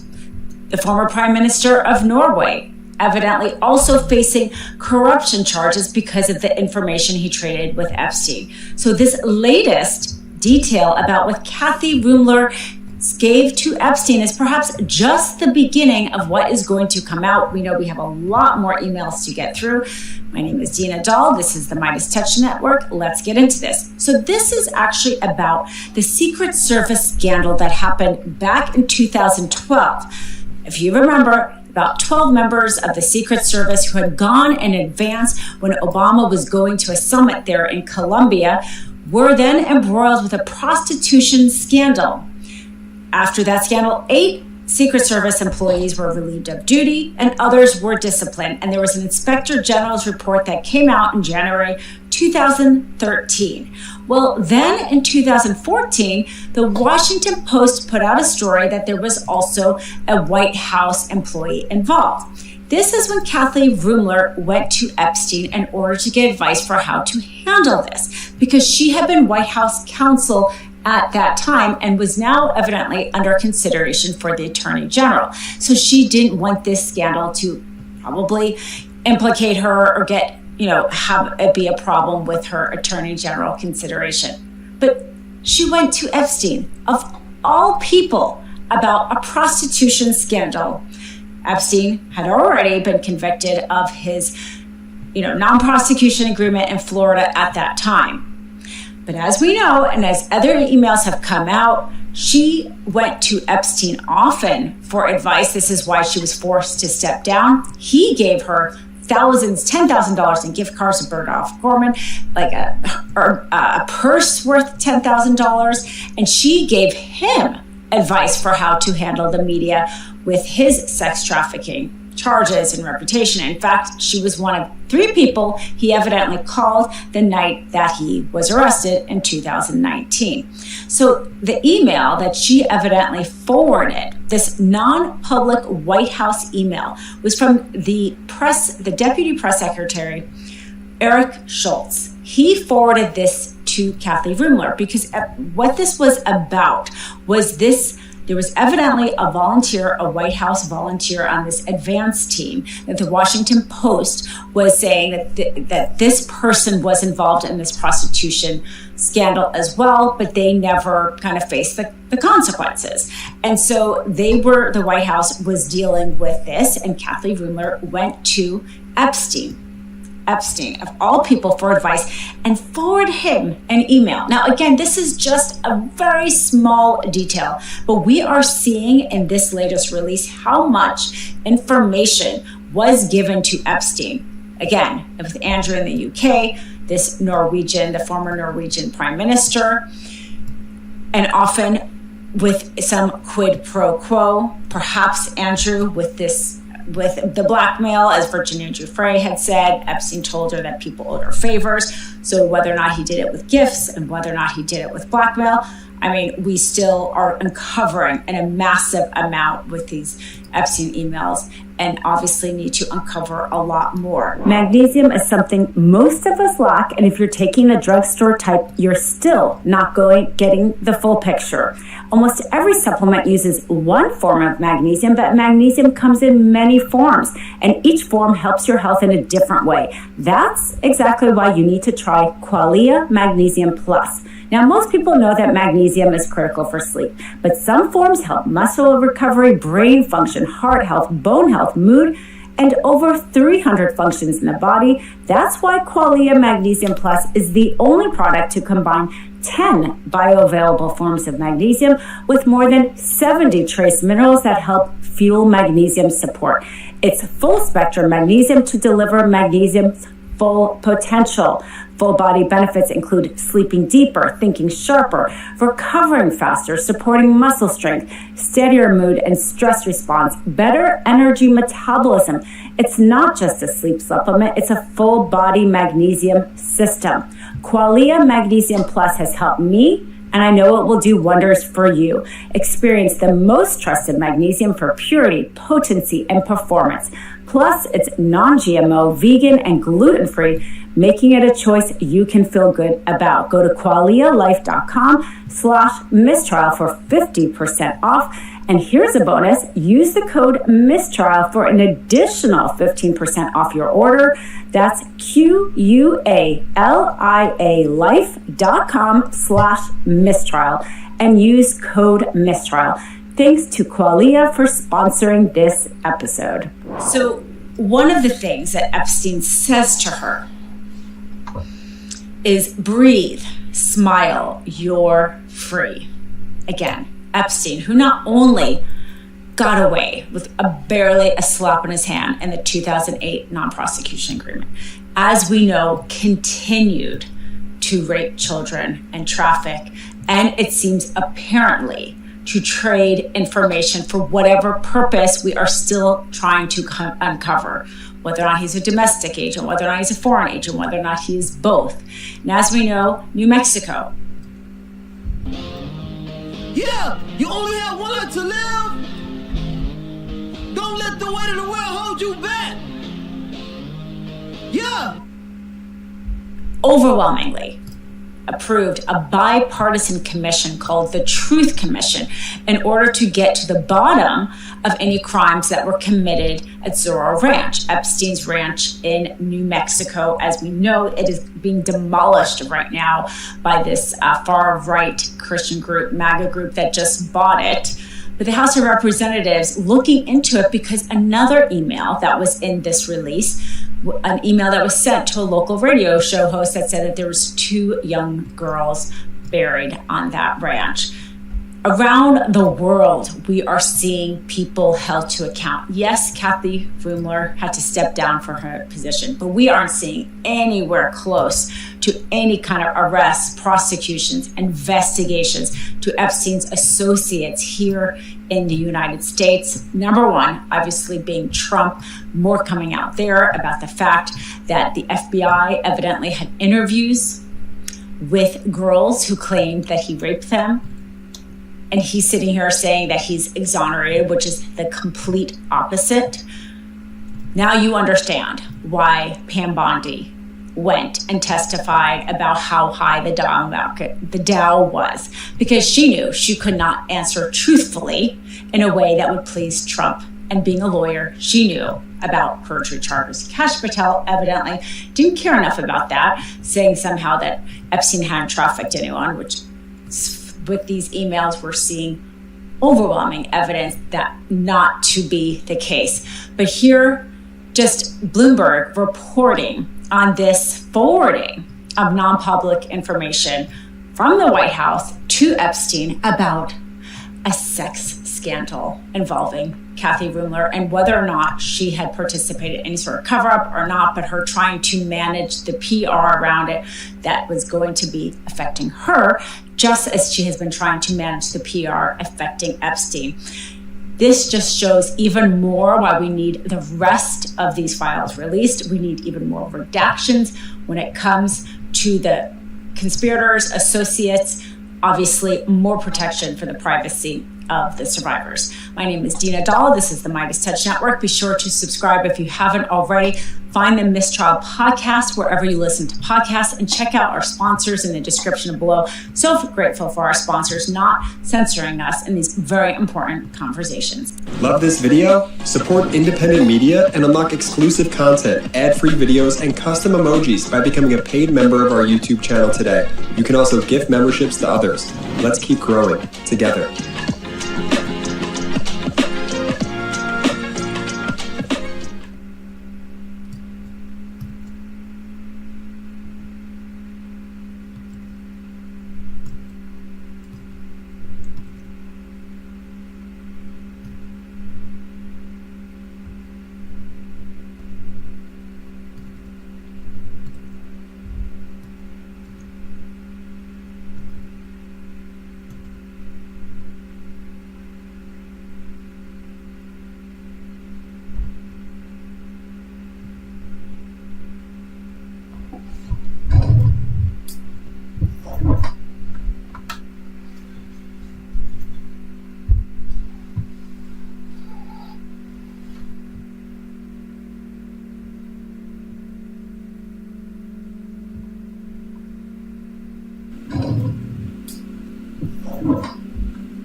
If you're visiting Japan, do not fall for this trap. Tourists learn the hard way. There's a famous saying among foreigners in Japan, don't marry the first girl who talks to you here. And yes, people actually mean it. If you're visiting Japan, this is one of the first warnings expats will give you. Not because relationships are bad, but because when everything feels new and exciting, it's easy to confuse attention with commitment. And that's where the term gaijin hunter comes in. It's not official, but it refers to someone who actively targets foreigners for quick attention or fast relationships. They might rush things, flatter you instantly, or move way faster than what's normal here. Not everyone is like that, but the warning exists for a reason. Don't fall for the first person who makes you feel special just because you're new. So remember, if you're visiting Japan, do not fall for this trap. Tourists learn the hard way. There's a famous saying among foreigners in Japan, don't marry the first girl who talks to you here. And yes, people actually mean it. If you're visiting Japan, this is one of the first warnings expats will give you. Not because relationships are bad, but because when everything feels new and exciting, it's easy to confuse attention with commitment. And that's where the term gaijin hunter comes in. It's not official, but it refers to someone who actively targets foreigners for quick attention or fast relationships. They might rush things, flatter you instantly, or move way faster than what's normal here.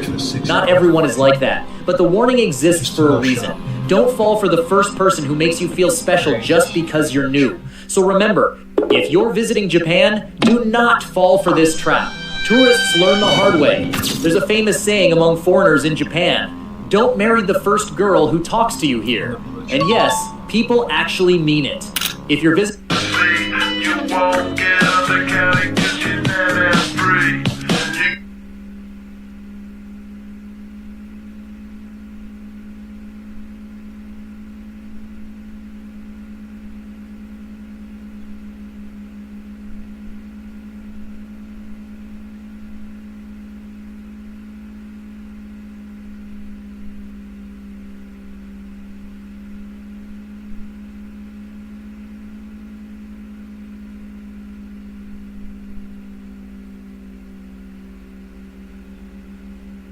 Apparently you can go from 0 to a complete site in just a single prompt with Wix Harmony. I don't know if this is going to be possible, or vibe coding meets drag and drop freedom. We'll see about that. Well, I can't believe I lived to see the day, but it happened. At around 8 a.m. local time, February 19th, Prince Andrew was arrested at his home by British authorities thanks to what was recently revealed by the newest batch of Epstein files. Or should I say, Andrew Mountbatten Windsor, since he was officially stripped of his royal titles and kicked out of the Royal Lodge last October. He is the third person to ever be arrested over ties to Jeffrey Epstein, following Ghislaine Maxwell and Jean-Luc Brunel. Journalist Julie K. Brown notes that this is the first arrest of a royal since King Charles I, who was detained in 1647 during the English Civil War. That's 4 centuries ago. Obviously, this is a developing story, but I wanted to go ahead and get this out now to fill you in on what we know so far. The New York Times states that Andrew was arrested over suspicions of misconduct in public office after accusations that he shared confidential information with Jeffrey Epstein while serving as a British trade envoy. Back on February 11th, they had reported that Oliver Wright, Assistant Chief Constable of the Thames Valley Police, had confirmed that this specifically relates to documents within the United States Department of Justice's Epstein files. Those documents, as Brown reported on her Substack, revealed that Andrew leaked details he learned from meeting with bank executives in the wake of a $45 billion bailout. Here's the updated statement released by Thames Valley Police just now. As part of the investigation, we have today arrested a man in his 60s from Norfolk on suspicion of misconduct in public office and are carrying out searches at addresses in Berkshire and Norfolk. I'm sorry if I mispronounced either of those. I've never been to the UK. The man remains in police custody at this time. We will not be naming the arrested man as per national guidance. Too bad we kind of all know who it is. No. Also, just need to point out, this is all happening on Andrew's 66th birthday. And you know, there's something weirdly poetic about that. After he brought Jeffrey Epstein, Ghislaine Maxwell, and Harvey Weinstein to his daughter's 18th birthday party at the Royal Lodge back in 2006. What a great birthday. Also morbidly fitting that Andrew now has to go by the name of his granduncle, Lord Mountbatten, who himself was a notorious child rapist before his death in 1979. What a horrific legacy the royal family leads, huh? The statement continues, please also remember that this case is now active, so care should be taken with any publication to avoid being in contempt of court. Oliver Wright went on to say that it is important that we protect the integrity and objectivity of our investigation as we work with our partners to investigate this alleged offense. We understand the significant public interest in the case, and we will provide updates at the appropriate time. Andrew's brother, the King of England, no big deal, released a statement of his own, one that he definitely wrote by himself, by the way, that states, I have learned with the deepest concern the news about Andrew Mountbatten Windsor and suspicion of misconduct in public office. What now follows is the full, fair, and proper process by which this issue is investigated in the appropriate manner and by the appropriate authorities. In this, as I have said before, they have our full and wholehearted support and cooperation. Let me state clearly, the law must take its course. As this process continues, it would not be right for me to comment further on this matter. Meanwhile, my family and I will continue in our duty and service to you all. Similarly, former British Prime Minister Gordon Brown confirmed in a statement that I have submitted a 5-page memorandum to the Metropolitan, Surrey, Sussex, Thames Valley, and other relevant police constabularies. This memorandum provides new and additional information to that which I submitted last week to the Met, Essex, and Thames Valley police forces, where I expressed my concern that we secure justice for trafficked girls and women, which is extremely interesting. I'm curious to learn what all he might know that the public hasn't been made aware of. A lot of what we know is thanks to the courage of the late Virginia Giuffre, who tragically passed away last year. Virginia had long alleged that she had been trafficked to Andrew under the watch of Epstein and Ghislaine Maxwell, and at the age of 17 was raped by the former prince the same night this photo of them had been taken. A photo Andrew erroneously claimed to be edited at one point, denying he had ever met Virginia. Today, Virginia's family released a statement reflecting on the news. At last, today our broken hearts have been lifted at the news that no one is above the law, not even royalty. On behalf of our sister, Virginia Roberts Giuffre, we extend our gratitude to the UK's Thames Valley Police for their investigation and arrest of Andrew Mountbatten Windsor. He was never a prince. For survivors everywhere, Virginia did this for you. I want to also take this time to point out that it wasn't just Andrew who was knee-deep in the putrid world of Jeffrey Epstein. It was his wife, Sarah Ferguson, who was recently discovered to have taken her young daughters to visit Epstein in Miami less than a week after his release from jail in 2009, where he had served a shockingly short sentence for procuring a minor for sex. She later calls Epstein her dear and spectacular friend and the brother I have always wished for. Then in another, she appears to say to Epstein, just marry me? What the hell am I reading, man? Then in 2011, when she was forced to apologize for taking £15,000 from Epstein, telling the Evening Standard newspaper that I abhor pedophilia and any sexual abuse of children, and know that this was a gigantic error of judgment on my behalf, I am so contrite I cannot say. Whenever I can, I will repay the money and have nothing ever to do with Jeffrey Epstein ever again. She went on a month later to humbly apologize to Epstein directly over email, telling him, you've always been a steadfast, generous, and supreme friend to me and my family, according to a report from The Sun. And if that's true, lock her up to it. What the hell? Investigate every last one of these inbred creatures. What's going on? Ever since 2019, when people began to look into Epstein again, it was clear that even if prosecutions weren't going to be made anytime soon, Andrew was very much one of the only fall guys in the Epstein class. You might recall he had that absolutely abysmal interview with the BBC, which I can't show here for copyright reasons. They claimed me last time and I had to trim it out of my first Epstein video, fun fact. But between his bulging eyes, the nervous body movements, the quivering in his voice, not to mention his pathetically half-assed explanations for why Virginia had to have been lying, the most infamous exchange came here when the reporter confronted him with Virginia's claim that he was sweating profusely while they danced together at a nightclub. Andrew insisted he had a medical condition that prevented him from sweating at the time, because I had suffered what I would describe as an overdose of adrenaline in the Falklands War when I was shot at, and it was almost impossible for me to sweat. And it's only because I've done a number of things in the recent past that I am starting to be able to do that again. So I'm afraid to say that there's a medical condition that says that I didn't do it. A defense that was believed by nobody on the planet. Well, unless you're Ghislaine Maxwell, I guess. And you're trying to cover for everybody from Andrew to Bill Clinton to Donald Trump so that you can maybe win that sweet presidential pardon you want so bad, which, as Trump has indicated, he is allowed to do. I'm allowed to do it, but it's something I have not thought about. I wonder why he keeps saying that. We'll continue to keep an eye on the former prince's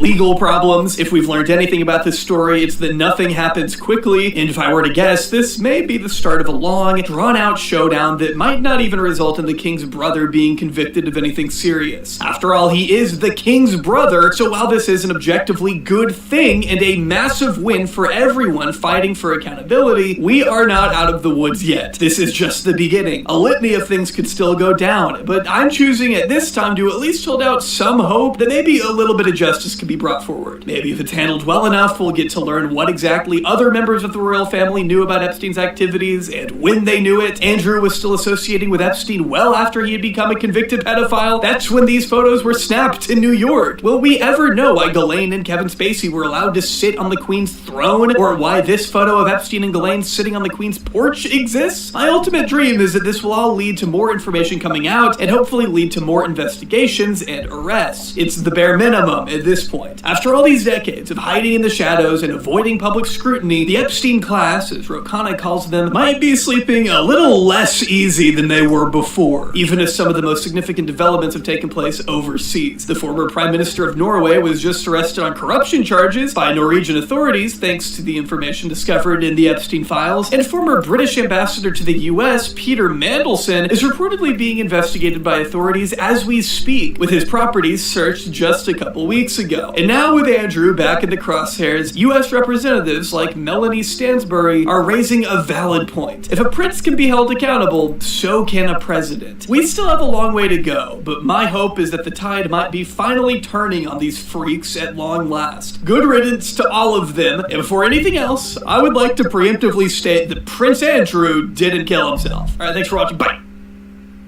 Chinese New Year marks the first day of the new year in China's traditional calendar.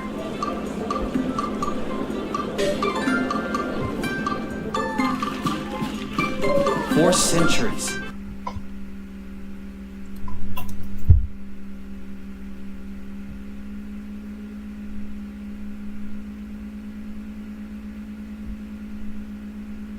the U.S. military has had a relationship with the nation's top universities since the 1950s. President Reagan solidified the effort to educate military leaders with graduate degrees during the Cold War. Now the Pentagon is rethinking that relationship, accusing the Ivy League and others of being too woke. Chief National Security Correspondent Jennifer Griffin has details tonight. With some exception,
Turns out the government tracks a lot of data, and it's scattered all over the place. Data on prices, jobs, benefits, healthcare, defense, immigration. Just the Facts from USA Facts, hosted by Steve Ballmer, takes all that government data and makes it make sense. Subscribe to the USA Facts YouTube page, full of informative and engaging videos that deliver the facts and data that impact your life.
My moderate to severe ulcerative colitis symptoms kept me out of the picture. Now, I have Skyrizi. Keeping my plans, I'm feeling free. Control of my UC means everything to me. Control is everything to me. Now, I'm back in the picture. Skyrizi is proven to help deliver relief, repair, and remission. Feel significant symptom relief as early as 4 weeks, including fewer bowel movements and less bleeding. Skyrizi is proven to help visibly repair colon lining damage at 12 weeks and 1 year. Plus, Skyrizi helps people achieve lasting remission. Don't use if allergic. Serious allergic reactions, increased infections, or lower ability to fight them may occur. Before treatment, get checked for infections and TB. Tell your doctor about any flu-like symptoms or vaccines. Liver problems leading to hospitalization may occur when treated for Crohn's or UC. Take control of your UC with Skyrizi. Ask your doctor about the #1 prescribed biologic in Crohn's and UC combined. Find a great rental car deal with Kayak. And find the confidence to do important things on your phone. Even if you still wear skinny jeans.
I tell you, it sure is beautiful out here. White folks sure know how to make some nice foliage. Oh, come on, Ruckus. You can't give the white man credit for the trees.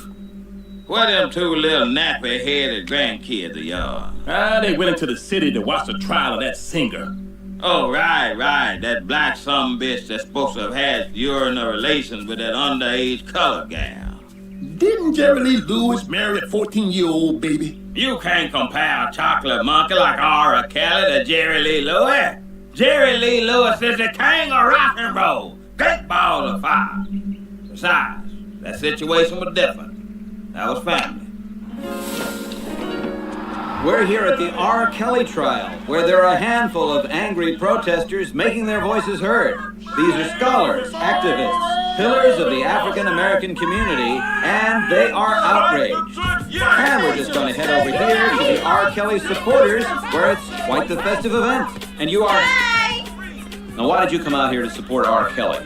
I'll say good. And what about those protesters over there who say he's crossed the line? Man, fuck them literate ass uppity niggas. All they talk about is reading and eating right. Nobody wanna hear all that shit. If I wanna get high blood pressure, then nigga, get the carrot away from me. If I wanna get high blood pressure, then damn it, that's my business. Let's talk to another R. Kelly supporter. You there, urban youth. Why do you think R. Kelly is innocent? If I started peeing on you right now, would you A, smile and ask for more, or B, move the hell out the way? But before you answer that, let me ask America, has pee ever really hurt anybody? And I want to give a big shout out to my homie Devo, what's up? Okay, that's enough. Get off me! Get off me, Huey! Free R. Kelly! Hey, yo! Look, those R. Kelly haters are pushing that little boy. Free R. Kelly! Get out of here! We know we talk. You want to hear me?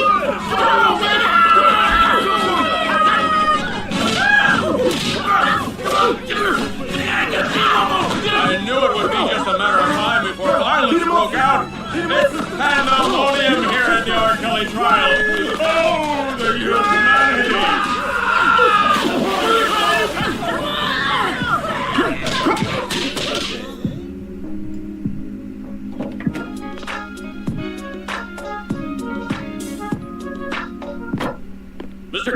Mr. Kelly, do you have a statement? This is truly an example of black people sticking together. In the words of Sister Soldier, an injustice anywhere is an injustice. Anywhere. Amen.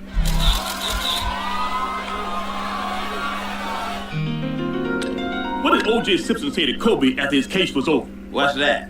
Don't let this whole trial thing turn you up to white women. That's funny on so many levels. Lord, I just wish they would let me on that jury, boy. Thank God for the white man's code of law. It's the only way to keep these crazy niggas under control. Well, that and pepper spray.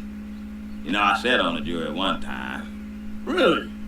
Oh, yeah. It was in 1957, back in Tennessee. Now, the defendant was accused of shooting 3 little white women with a Winchester rifle from about 50 yards away. See, now, he thought he was gonna get off with that old I'm blind excuse. But, oh, boy, he had another thing coming. The jury will now go off and deliberate on... Get out there! That nigger is get out there! Sir, settle down. You have to go deliberate. I don't need to deliberate. Hang that nigger now. I got the rope right here. Can't me. Lady Liberty is on our side. Justice will prevail. The judge and jury will do the right thing. I'm telling you, Huey, it's an open and shut case. Mr. Dubois, are you fully aware of the extent to which niggas love R. Kelly? Oh, Huey, it's under control. Watch me work.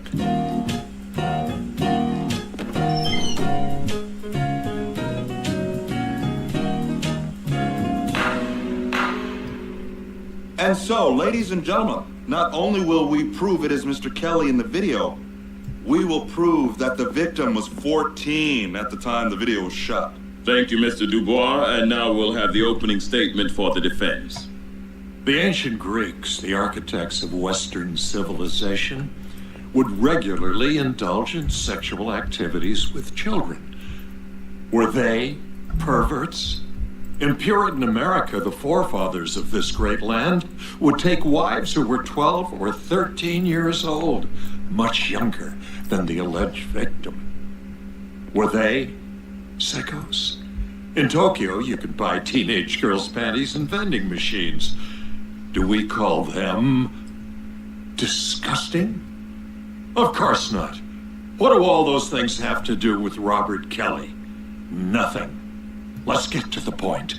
Now, some people see this so-called mountain of evidence, these videotapes, photographs, eyewitnesses, and DNA, and see a guilty man. But some of us can see that mountain of so-called evidence for what it really is. Racism. Oh, you said it right there.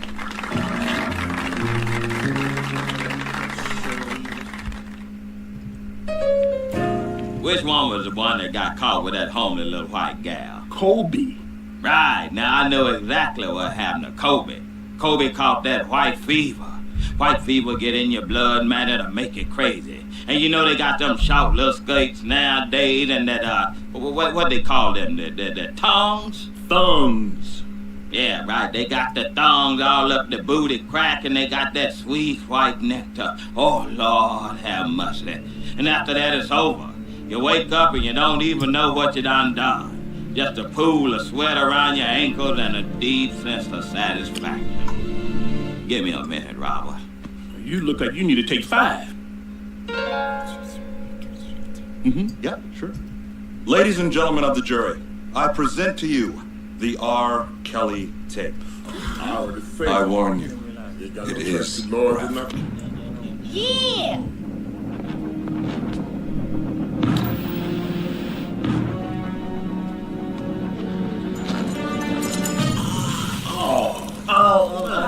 Oh my. Oh, no, he did. Objection, we can't even see his face clearly. Oh, man, he got freckles and everything. That proves nothing. Hello. Yes, this is Robert Kelly. Yes, the singer. You want my social security number? Sure. It's 916-34786. Let's find you a gown. You can toil through endless dress options, Maybe audition them all once more. or you can use Google search to try on new looks. Ooh.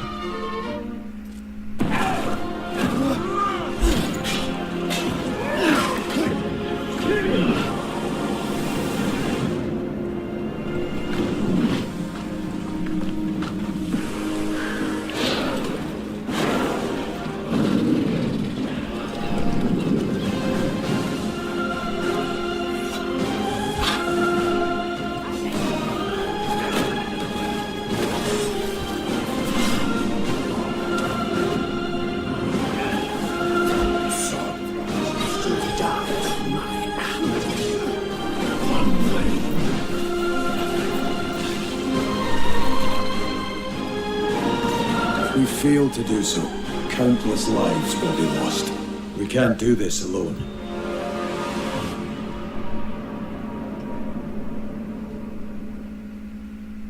Black sisters, unlike District Attorney Dubois, who's married to a white woman.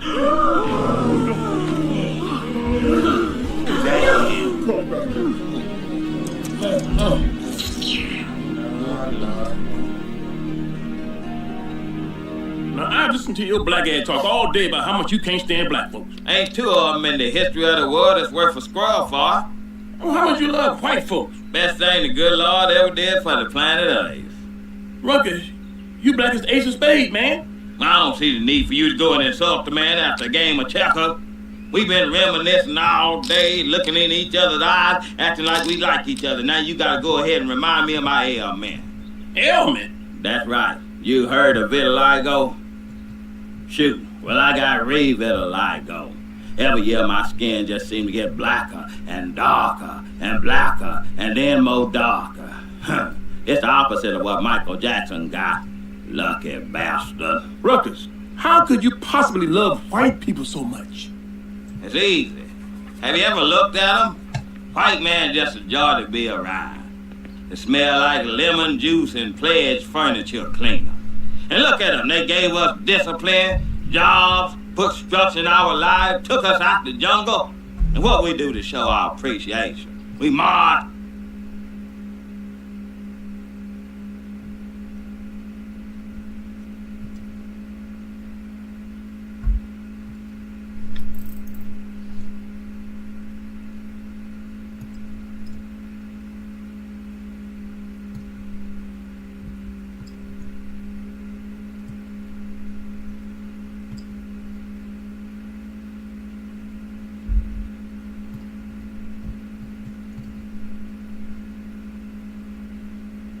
Certificate of nomination. You wash your hands. You think they nominate just anyone for this award? I got one. You know why he wants to put R. Kelly in jail? Because he's afraid of R. Kelly. Objection. Shh. Would you be quiet? Shh. I think he's afraid. I think the whole system is afraid of R. Kelly. Your Honor, please! If you don't shut up! They're afraid because they see the power for good that this man wields through his music. Yes, they do. They don't want R. Kelly to be free because they don't want you to be free. They don't want me to be free. Maybe R. Kelly did urinate.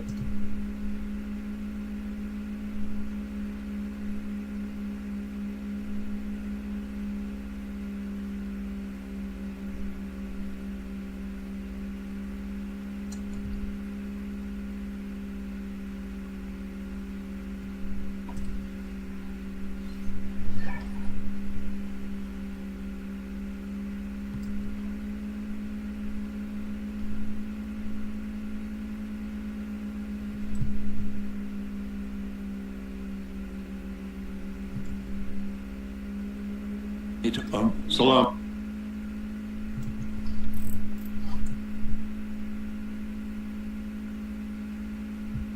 Oh, was prosecution rests. Ladies and gentlemen of the jury, all that needs to be said is this.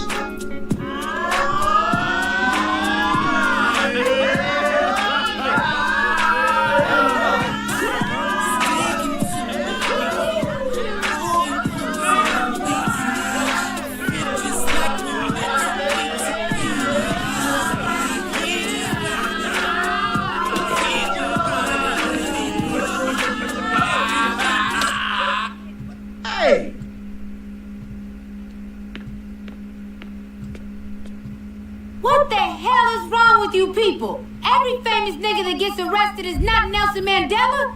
Yes, the government conspires to put a lot of innocent black men in jail on fallacious charges. But R. Kelly is not one of those men. We all know the nigga can sing. But what happened to standards? What happened to bare minimums?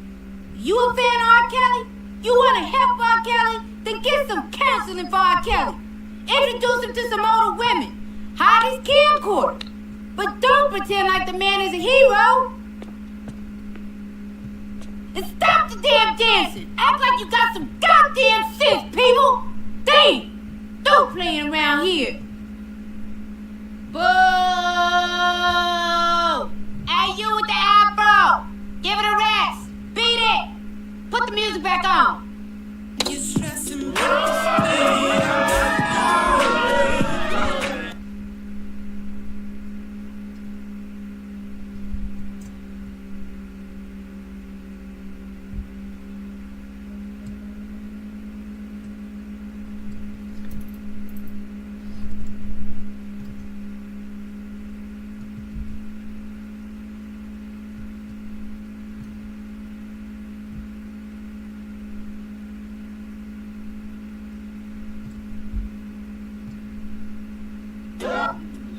You do what you can to help black folks, and they make you wonder why you even bother.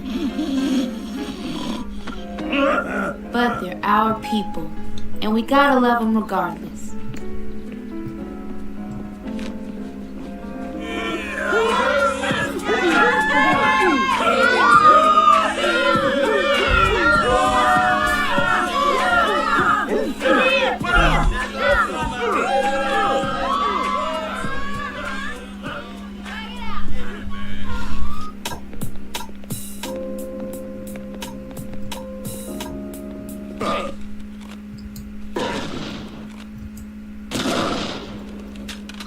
Watch where you walking, nigga.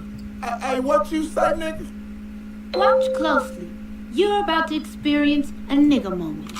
Webster defines the nigga moment as a moment when ignorance overwhelms the mind of an otherwise logical Negro man. What did you say, bitch, nigga? Hey, squeeze it, nigga. Causing him to act in an illogical, self-destructive manner, i.e., like a nigga.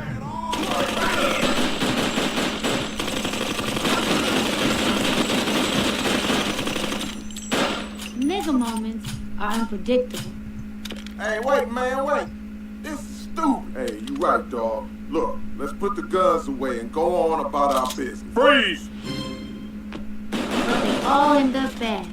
If they had their own category, nigga moments would be the third leading killer of black men behind pork chops and FEMA. It's a fact. Now let's see how a nigga moment affects a white man. Watch where you walking, bitch. What did you... Wait a minute. I'm white. Where you going? Don't you ignore me. This is a perfectly good moment to throw your life away. A big misconception about the nigga moment is that it can be avoided by simply moving away from niggas. If only it were that easy. See, niggas always got a new trick right around the corner.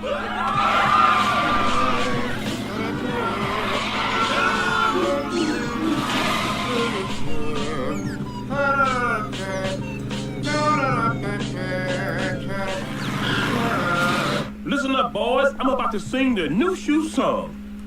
New shoes, new shoes.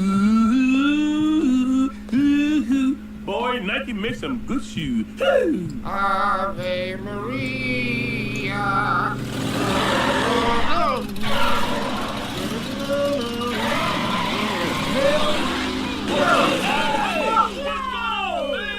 Nobody in my street, this handicap park. Oh, man, what are you doing? Son of a bitch. Every nigga moment begins with the nigga. Without that key element, all you're left with is peace and quiet.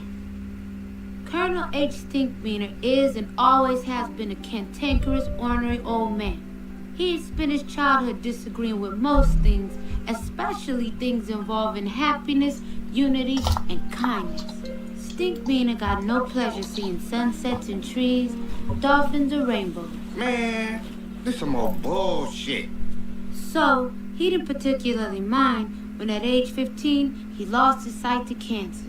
At least I don't have to look at your glass no more. Doctors gave him 3 years to live, so he dedicated those 3 years to spreading a lifetime of misery and hatred. Nobody knows how Stinkmeaner managed to live so long. He believed it was his love of hatred that kept him going. Who in the hell parked in my space? That's like calling 1-800 collect an ass whooping. And no, that ain't no toll-free call, partner. You hit my car. Are you blind? Yes, I am. So? Wait, you're blind? Yes, blind. You got a problem with that, nigga? You could have killed somebody. I'd be doing him a favor. Getting run over by me is as close to an honorable death as most of these people gonna get. Someday, I'm quite the humanitarian. I think I hit a wheelchair on the way over here. Oh, look what you did to Dorothy. You better have insurance. Nigga, you better have insurance. Ass-whooping insurance, and you about to pay a deductible. And just like that, my granddad was trapped in a nigga moment. At this point, he can A, walk away and let insurance handle the damage to the car, or B, fight with a dumb, crazy blind nigga. Let's see which one he chooses. That's right. I'm back into your car, nigga. What you gonna do? What?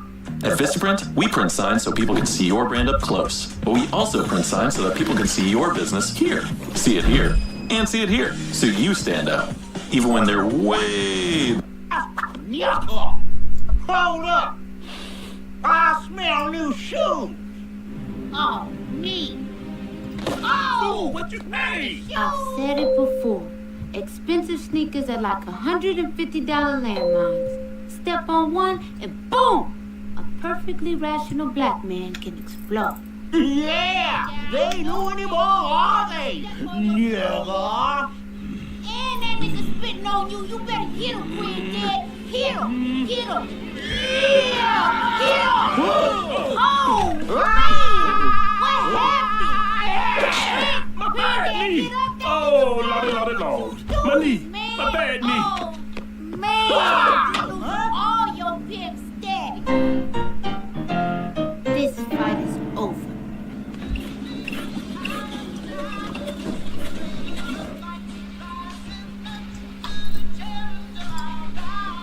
I hate this damn song. I can't believe you got your ass kicked by a blind man, granddad. My knee went up. You know I got a bad knee. Bad knee? That nigga had bad eyes. He couldn't see, granddad. He beat you like a piñata. Yeah. Yo, we can rig granddad out for Mexican birthday parties. We can call him Señor Piñata. Hola, Señor Piñata. Stop it, boy! Stop it! Where's my belt? Woo! Woo! I must be blind too, cause I sure didn't see that ass whooping coming. Boy!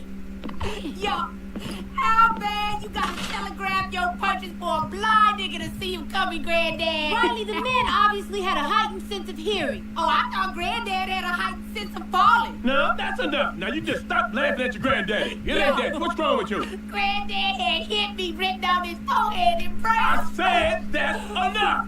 Okay, what you gonna do? Beat me?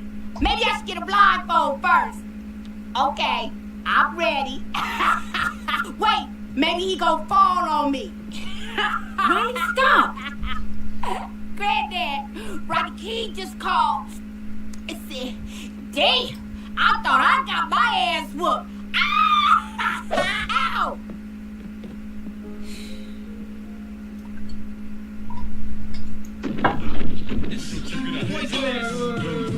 Poisonous, slap all y'all niggas from coming in from face with that shit.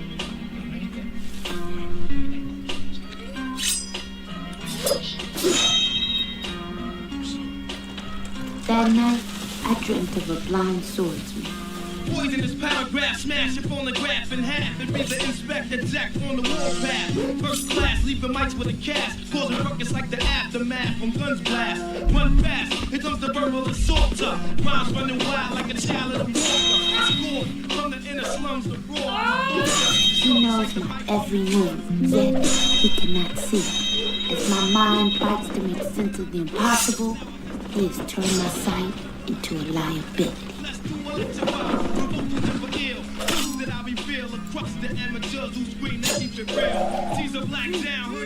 He has no just cause to want my life. There is no forethought, no logic in his actions. This isn't just any swordsman. This is the blind nigga samurai. What's good, nigga? What's really good? A nigger moment isn't necessarily over when you think it's over. It kind of hangs around like an unpaid bill. And in the case of the blind beating the dumb, security cameras from the Woodcrest Square Mall captured a fight between a blind old man and an unidentified assailant following a parking dispute. It's just local news. CNN has now confirmed that it was this man, Robert Jebediah Freeman, who got beat up by a slightly older, significantly blinder gentleman. Police aren't pressing charges against Mr. Freeman. They say that asswoman was punishment enough. We at CNN agree. Granddad, I don't think you should watch this anymore.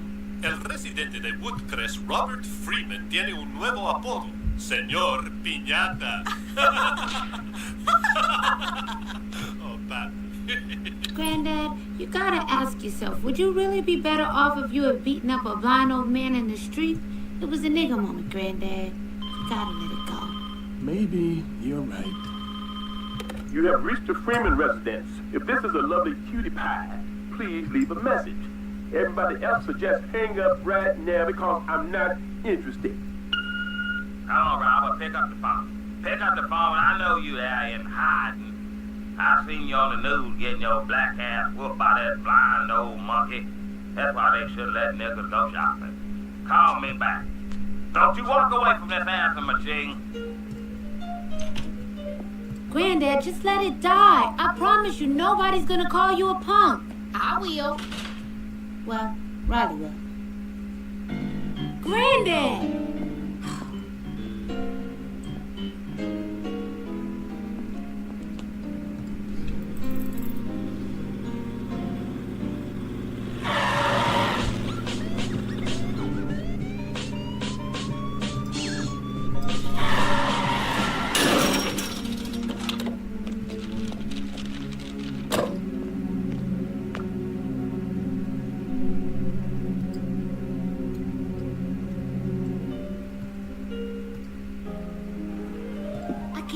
Granddad went back to fight that man.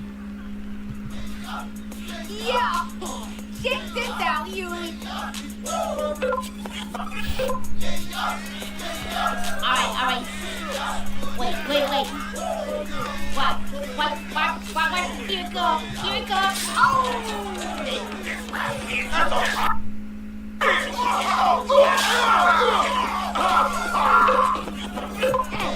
You ever notice whenever someone throws a chair, a ball jumps off?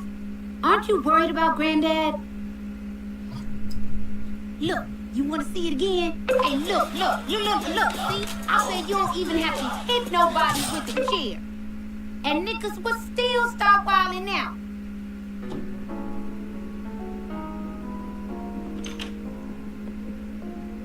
Well, you don't look hurt. 2 weeks. Good for you. A rematch in 2 weeks. This'll be great. Hey, we might be able to make some money off this. The Slugfest in Woodcrest. Yeah!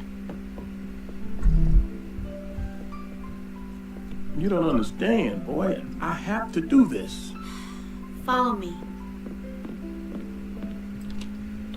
I want you to see what you're up against.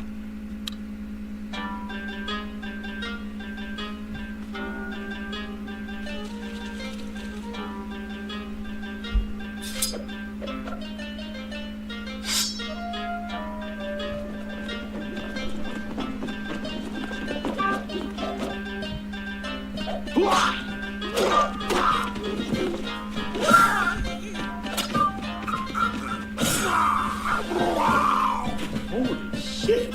You remember the way he dodged your punch?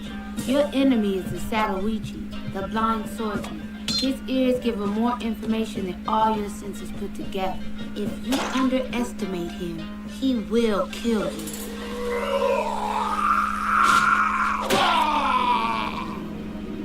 You must train. I won't fail you. I'm not afraid. Oh, you will be. You will be.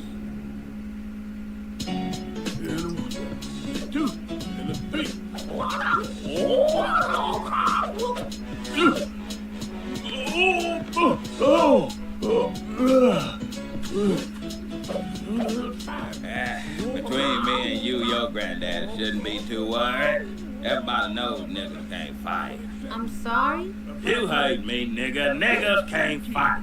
They don't possess the strength for character or the mental quickness to be a great fighter. That's why all the best fighters in the world have always been white men. Jack Dempsey, Rocky Marciano, Sylvester Stallone, and don't forget Ralph Macchio. You name me one great black heavyweight fighter. Name one. Go ahead, try. Name one. See that you can't do it. What? Oh, you want to pull Ali out your ass? That what you think? About Muhammad Ali? Well, if that nigga so tough, then why he didn't go to Vietnam? I'll tell you why. Cause he was scared. That's why. Shoot. No Vietnamese ever called me nigga. I called him a nigga 8 times before I had breakfast. Now what he gonna do? Hold on, I'll make it 9. Nigga!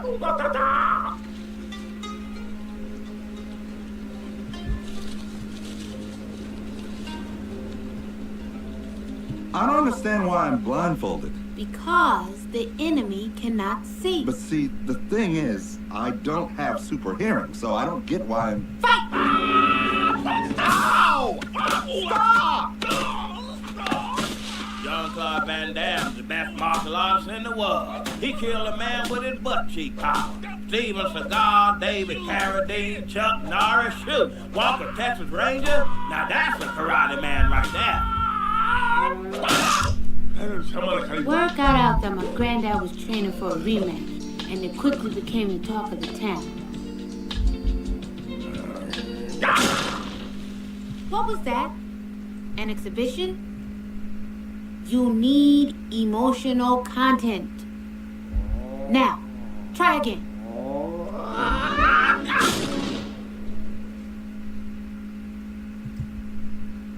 Damn! That hurts! Damn it, boy!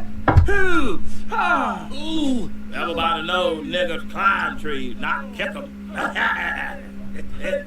Riley had the brilliant idea to take advance orders for the DVD release of the fight and take a little action on the side.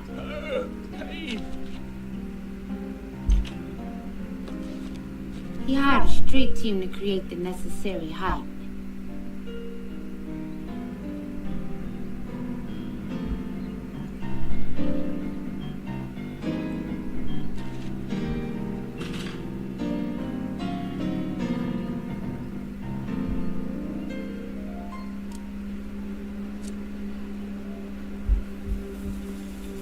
The fight had a huge turnout. Seems like watching niggas act stupid is becoming America's favorite pastime. Hey, listen up! I'm gonna tell y'all one more time. This fight... You can do this. You can be the first millennial in history to pick a trip on a device that is not their computer. The moment shames you. Public nigga moment shames the whole race. Oh, this is it. I'm gonna kick some ass now. Granddad, the only way to win is not to fight. That's right, Robert. Nobody's gonna call you a fruity boy or a pansy pants if you don't do this. I will. Right. Well, right will. I mean, everybody's just talking so far. You scared? Yeah, you scared, ain't you, bitch nigga? I can smell the bitch in you. Ooh, that vintage bitch. You must have Alzheimer's, old man. You already forgot that ass whooping? Uh-oh. I hear you. And as I watched Stinkman move blindly around the ring, I had a terrifying realization. He wasn't a trained swordsman, and he didn't have super hearing. He was a blind old man who had just gotten lucky. Granddad! Wait! No! Stop! Hold Come on, Granddad.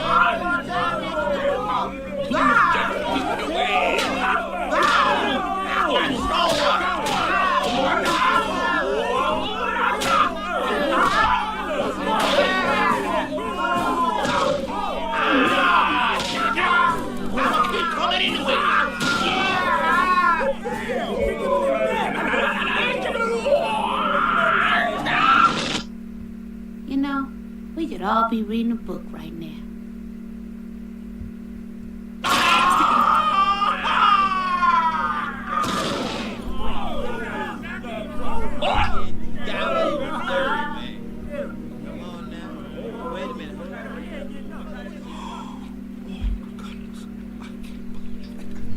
Dang, Granddad, you had to kill him. And so, Granddad emerged from the nigger moment victorious. Congratulations, Robert.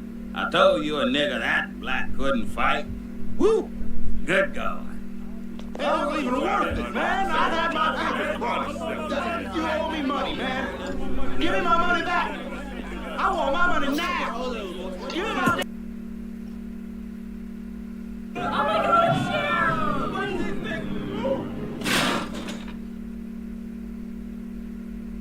I'm mad,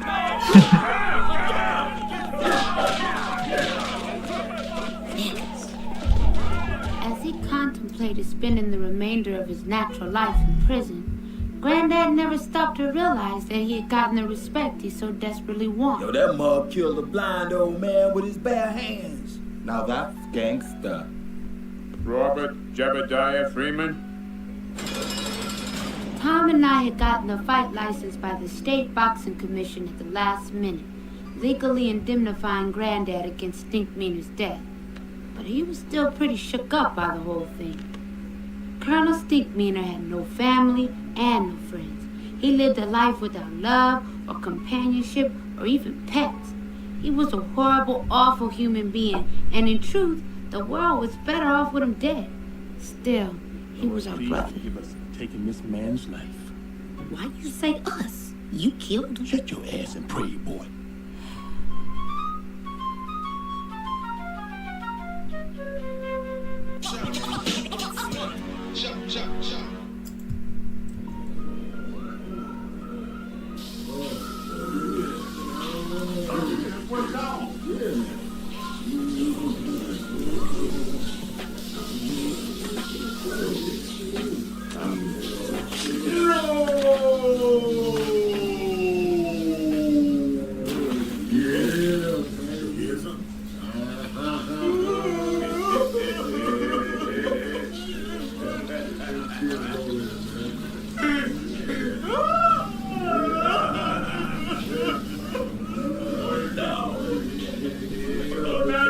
Soap drop, nigga.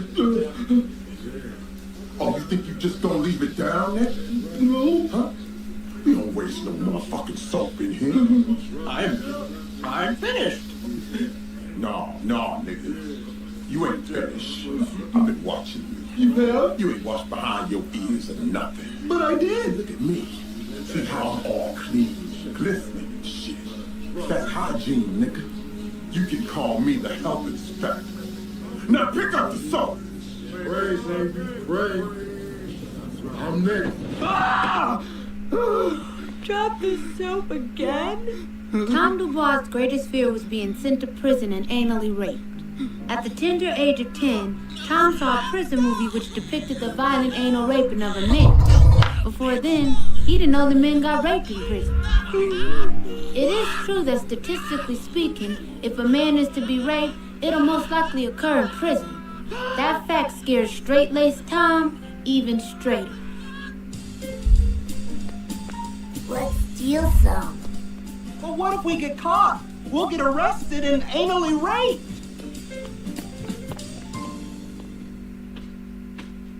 Hey, guys. What are you doing?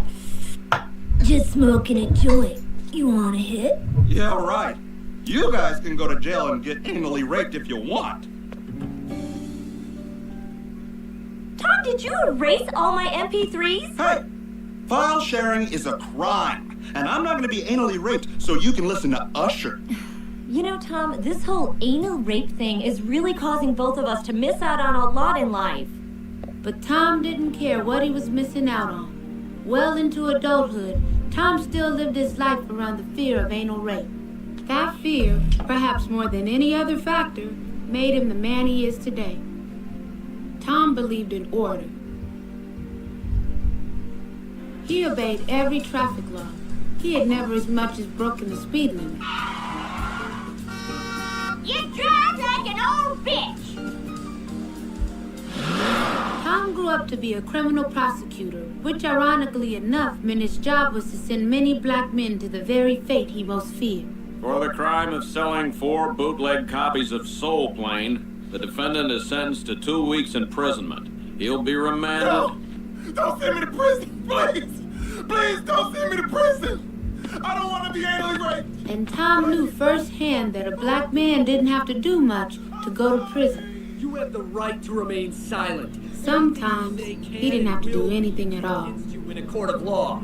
You have the right to speak to an attorney and to have an attorney present during any questioning. If you cannot afford them. And in other news, city police are reporting tonight that they have arrested a suspect in connection with the murder of Antoine Michaels, a 17-year-old who was apparently killed over a game of Madden 2006. The police are not releasing the name of the suspect, who is a black male, approximately blah blah blah. And so, we're raising the terror alert level to intense orange red, based on very credible, detailed information on a non-specific threat. Could it be a hijacking? Absolutely possible. Fuck, I Chemical work or today. biological agent? You bet it could happen. Suicide bomber? Hey, you never know. But what we do know is that it's absolutely, positively gonna happen today.